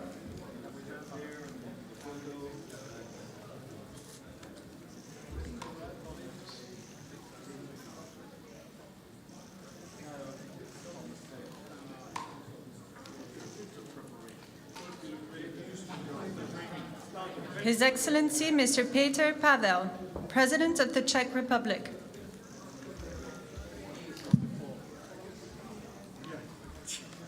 Thank you for that advice. Just as I'm going up. We'll trip your shoelace and whatever, so that makes things easier. His Excellency Mr. Nicu Jordan, President of Romania.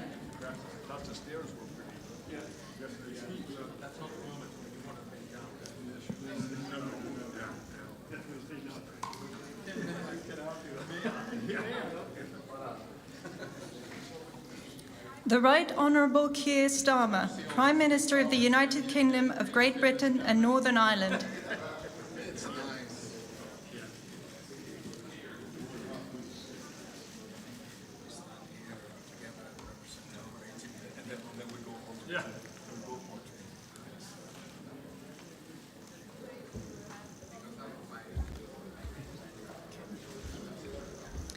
His Excellency Mr. Kyriakos Mitsotakis, Prime Minister of the Hellenic Republic.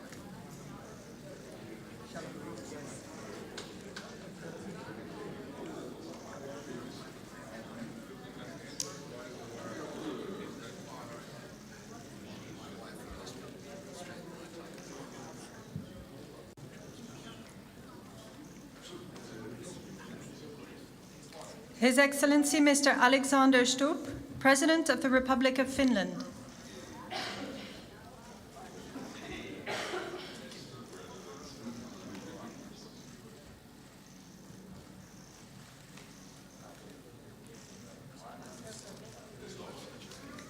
His Excellency Mr. Friedrich Merz, Chancellor of the Federal Republic of Germany.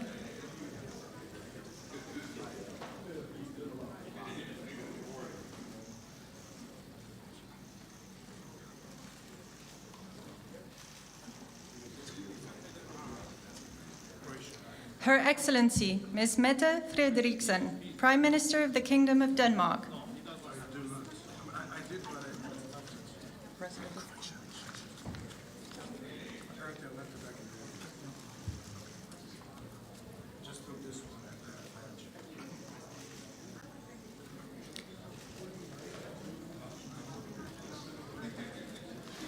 His Excellency Mr. Zoran Milanovic, President of Croatia.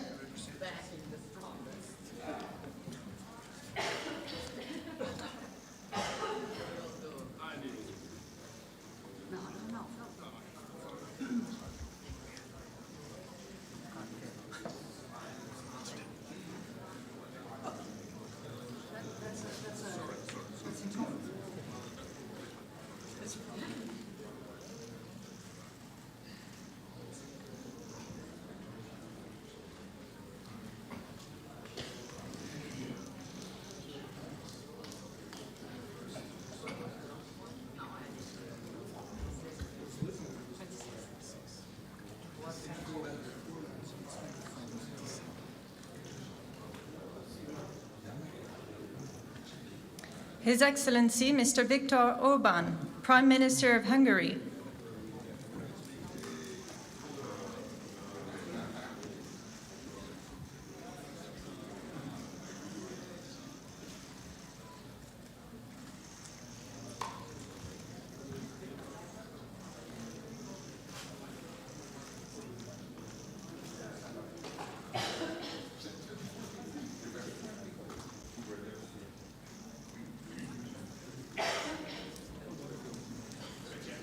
Her Excellency Ms. Giorgia Meloni, President of the Council of Ministers of the Italian Republic.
Son Excellence, Monsieur Emmanuel Macron, Président de la République française.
Rubio standing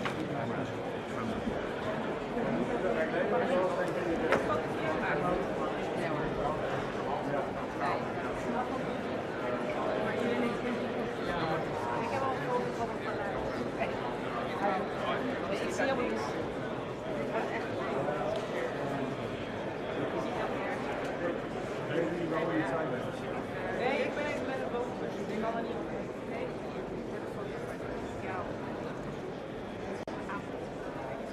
Ja, doe maar door. Nee,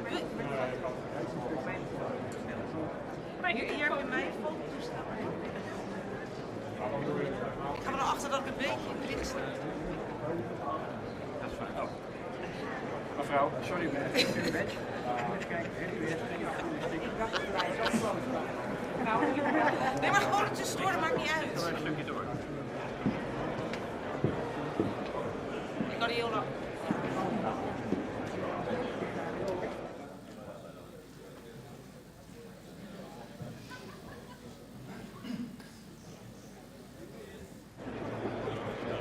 Ligt er zo bij?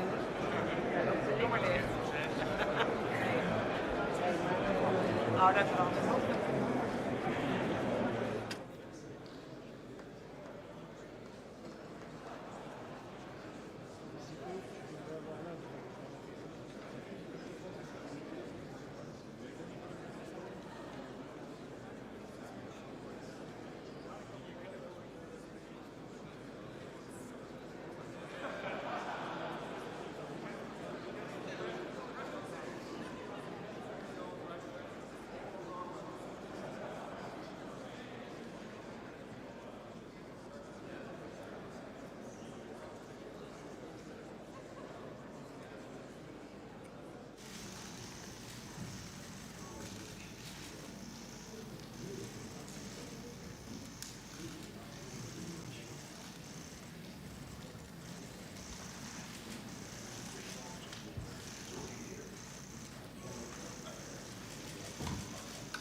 The Netherlands, a small country shaped by water and by the people who refuse to give in to it.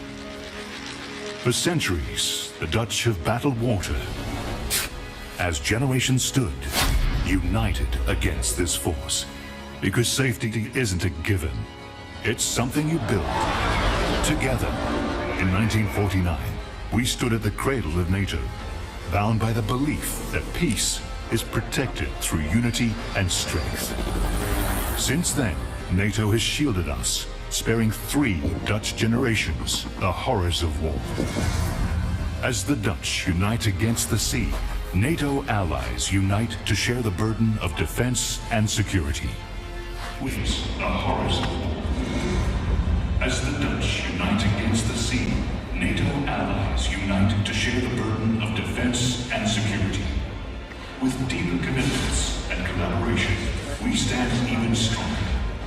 Backed by partners around the world, 32 nations stand as one. We stand firm against our foes, on land, at sea, in the skies, in space, and cyberspace. Peace is our purpose, deterrence our shield, readiness our promise.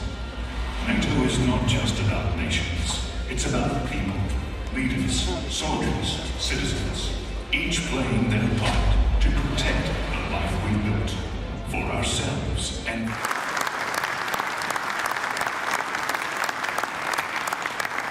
So, good morning. Good morning to you all, and welcome to this leaders session of the North Atlantic Council. We meet at a dangerous moment for our 1 billion citizens. Good morning to you all, and welcome to this leaders session of the grouping of adversaries seeks to divide and challenge us. There's war in the Middle East, terrorism poses a persistent threat, and new technologies bring opportunities, but also many serious security challenges. In the face of this, we stand together, united in NATO, the most powerful defensive alliance in world history. History has shown that North America and Europe working together is a winning combination. Our adversaries know this. Our enduring commitment to Article 5, that an attack on one is an attack on all, sends a powerful message. In this meeting, we will take historic, transformational decisions to make our people safer through a stronger, fairer and more lethal NATO. To make NATO stronger, we have a concrete plan for all allies to spend 5% of GDP on defense. It will go towards core defense as well as defense and security-related investments. This decision is deeply rooted in our core mission and is required to resource our plans and readiness. This will also make NATO fairer, to ensure anyone and everyone contributes their fair share for our security. For too long, one ally, the United States, carried too much of the burden of that commitment, and that changes today. President Trump, dear Donald, you made this change possible. Your leadership on this has already produced $1 trillion in extra spending from European allies since 2016. And the decisions today will produce trillions more for our common defense to make us stronger and fairer by equalizing spending between America and America's allies. Allies will also agree to further increase defense production so that our armed forces have everything they need. That means a huge expansion of our defense industrial base on both sides of the Atlantic. That's good for our security, it's good for our economies and good for our jobs. Our decisions include continuing our support to Ukraine, while also pushing for a just and lasting peace. We all want the bloodshed to stop. We call on Russia to end its aggression against Ukraine. Let me now turn to Prime Minister of the Netherlands, Dick Schoof, whose government and people are graciously hosting us here. Thank you to the media for joining us. We will continue our discussions in just a moment, but first, and with the media here, please, Dick Schoof, your introductory remarks. Thank you, Mark. Colleagues, friends, allies, on behalf of the Dutch government, welcome to The Hague. This is the NATO summit, the first NATO summit ever to be held in the Netherlands. And we are honored to have you here in the city. It has been speaking in the language of peace and justice ever since the first Hague Peace Conference was held in 1899. I'm convinced that after today, The Hague will also be known as a city of collective purpose, unity and resolve. After all, we are about to write history. We are about to make decisions leading to an unprecedented increase in our collective defense spending and a new financial balance in our alliance. Both are urgent, both are necessary, and both will help make our transatlantic bond even stronger. So we can do justice to our founding principles of democracy, liberty and the rule of law, as laid down in the Washington Treaty. The last NATO event held in The Hague was a foreign minister meeting in 1989, just as the Iron Curtain was beginning to break apart on the eve of the Cold War's end. And for a period, we hoped and believed that relations with Russia would continue to thaw. But the end of history turned out to be an illusion. An illusion that was shattered for good when Russia brutally invaded Ukraine. So today, there is a renewed awareness in our ranks that peace cannot be taken for granted, that it must be protected constantly and with conviction. And yes, peace comes at a cost. We must act on this swiftly and decisively. So let's stand united and embrace the The Hague Defence Investment Plan. Let's go to work and write that history today. Thank you.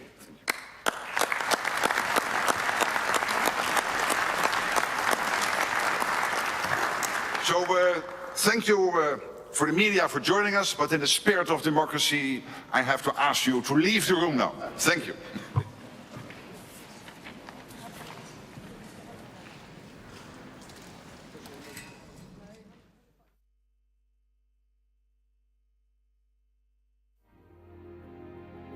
The side of Mark Rutte. Behind them was David Lammy, Pete Hegseth, John Healey, and also Marco Rubio too. And you also saw images there as well of the Swedish and Finnish leaders. They were, of course, the new joiners to NATO following Russia's invasion of Ukraine. Let's just bring in Michael Clark for a few moments. Michael, what do you make of those opening comments? Yeah, I mean, Dick Schuff's comments are quite good at the end. He said, well, let's go to work. And what they'll be going to work on is a one-item agenda, which is all about defence spending. I mean, normally these meetings would have several items on the agenda, so they'd say something about, China, they'd say certainly something about Ukraine, and they will do that. But they'd say things about arms control and disarmament. They'd have a section on new technologies, on cybersecurity. A very big agenda, because when you get all these countries together, then you have a chance then to make declarations on all of the big issues. But I can more or less promise you this is a one-agenda summit, because it's designed to bring President Trump to the summit, keep him there long enough for him to stay and listen to what they want him to hear, and then leave again. So it's quite short for such a big summit, for 32 heads of state and nations to come together. That's a big meeting, and yet it's only going to go on, as it were, today, and it'll be over by the end of today, and it will be a very short communique of probably 4 or 5 paragraphs. And so when Dick Schuff says, well, let's get to work, yeah, absolutely. We've only got one thing to do. Let's get on and do it. Michael Clark in our Westminster studio for us. Thank you so much. And just a reminder, if you scan that QR code that appears on your screen from time to time, you can listen to the War Game podcast as well. You're watching Sky News. Still to come this morning, we'll hear from the Health Secretary, Wes Streeting, about the government's 10-year plan for the NHS.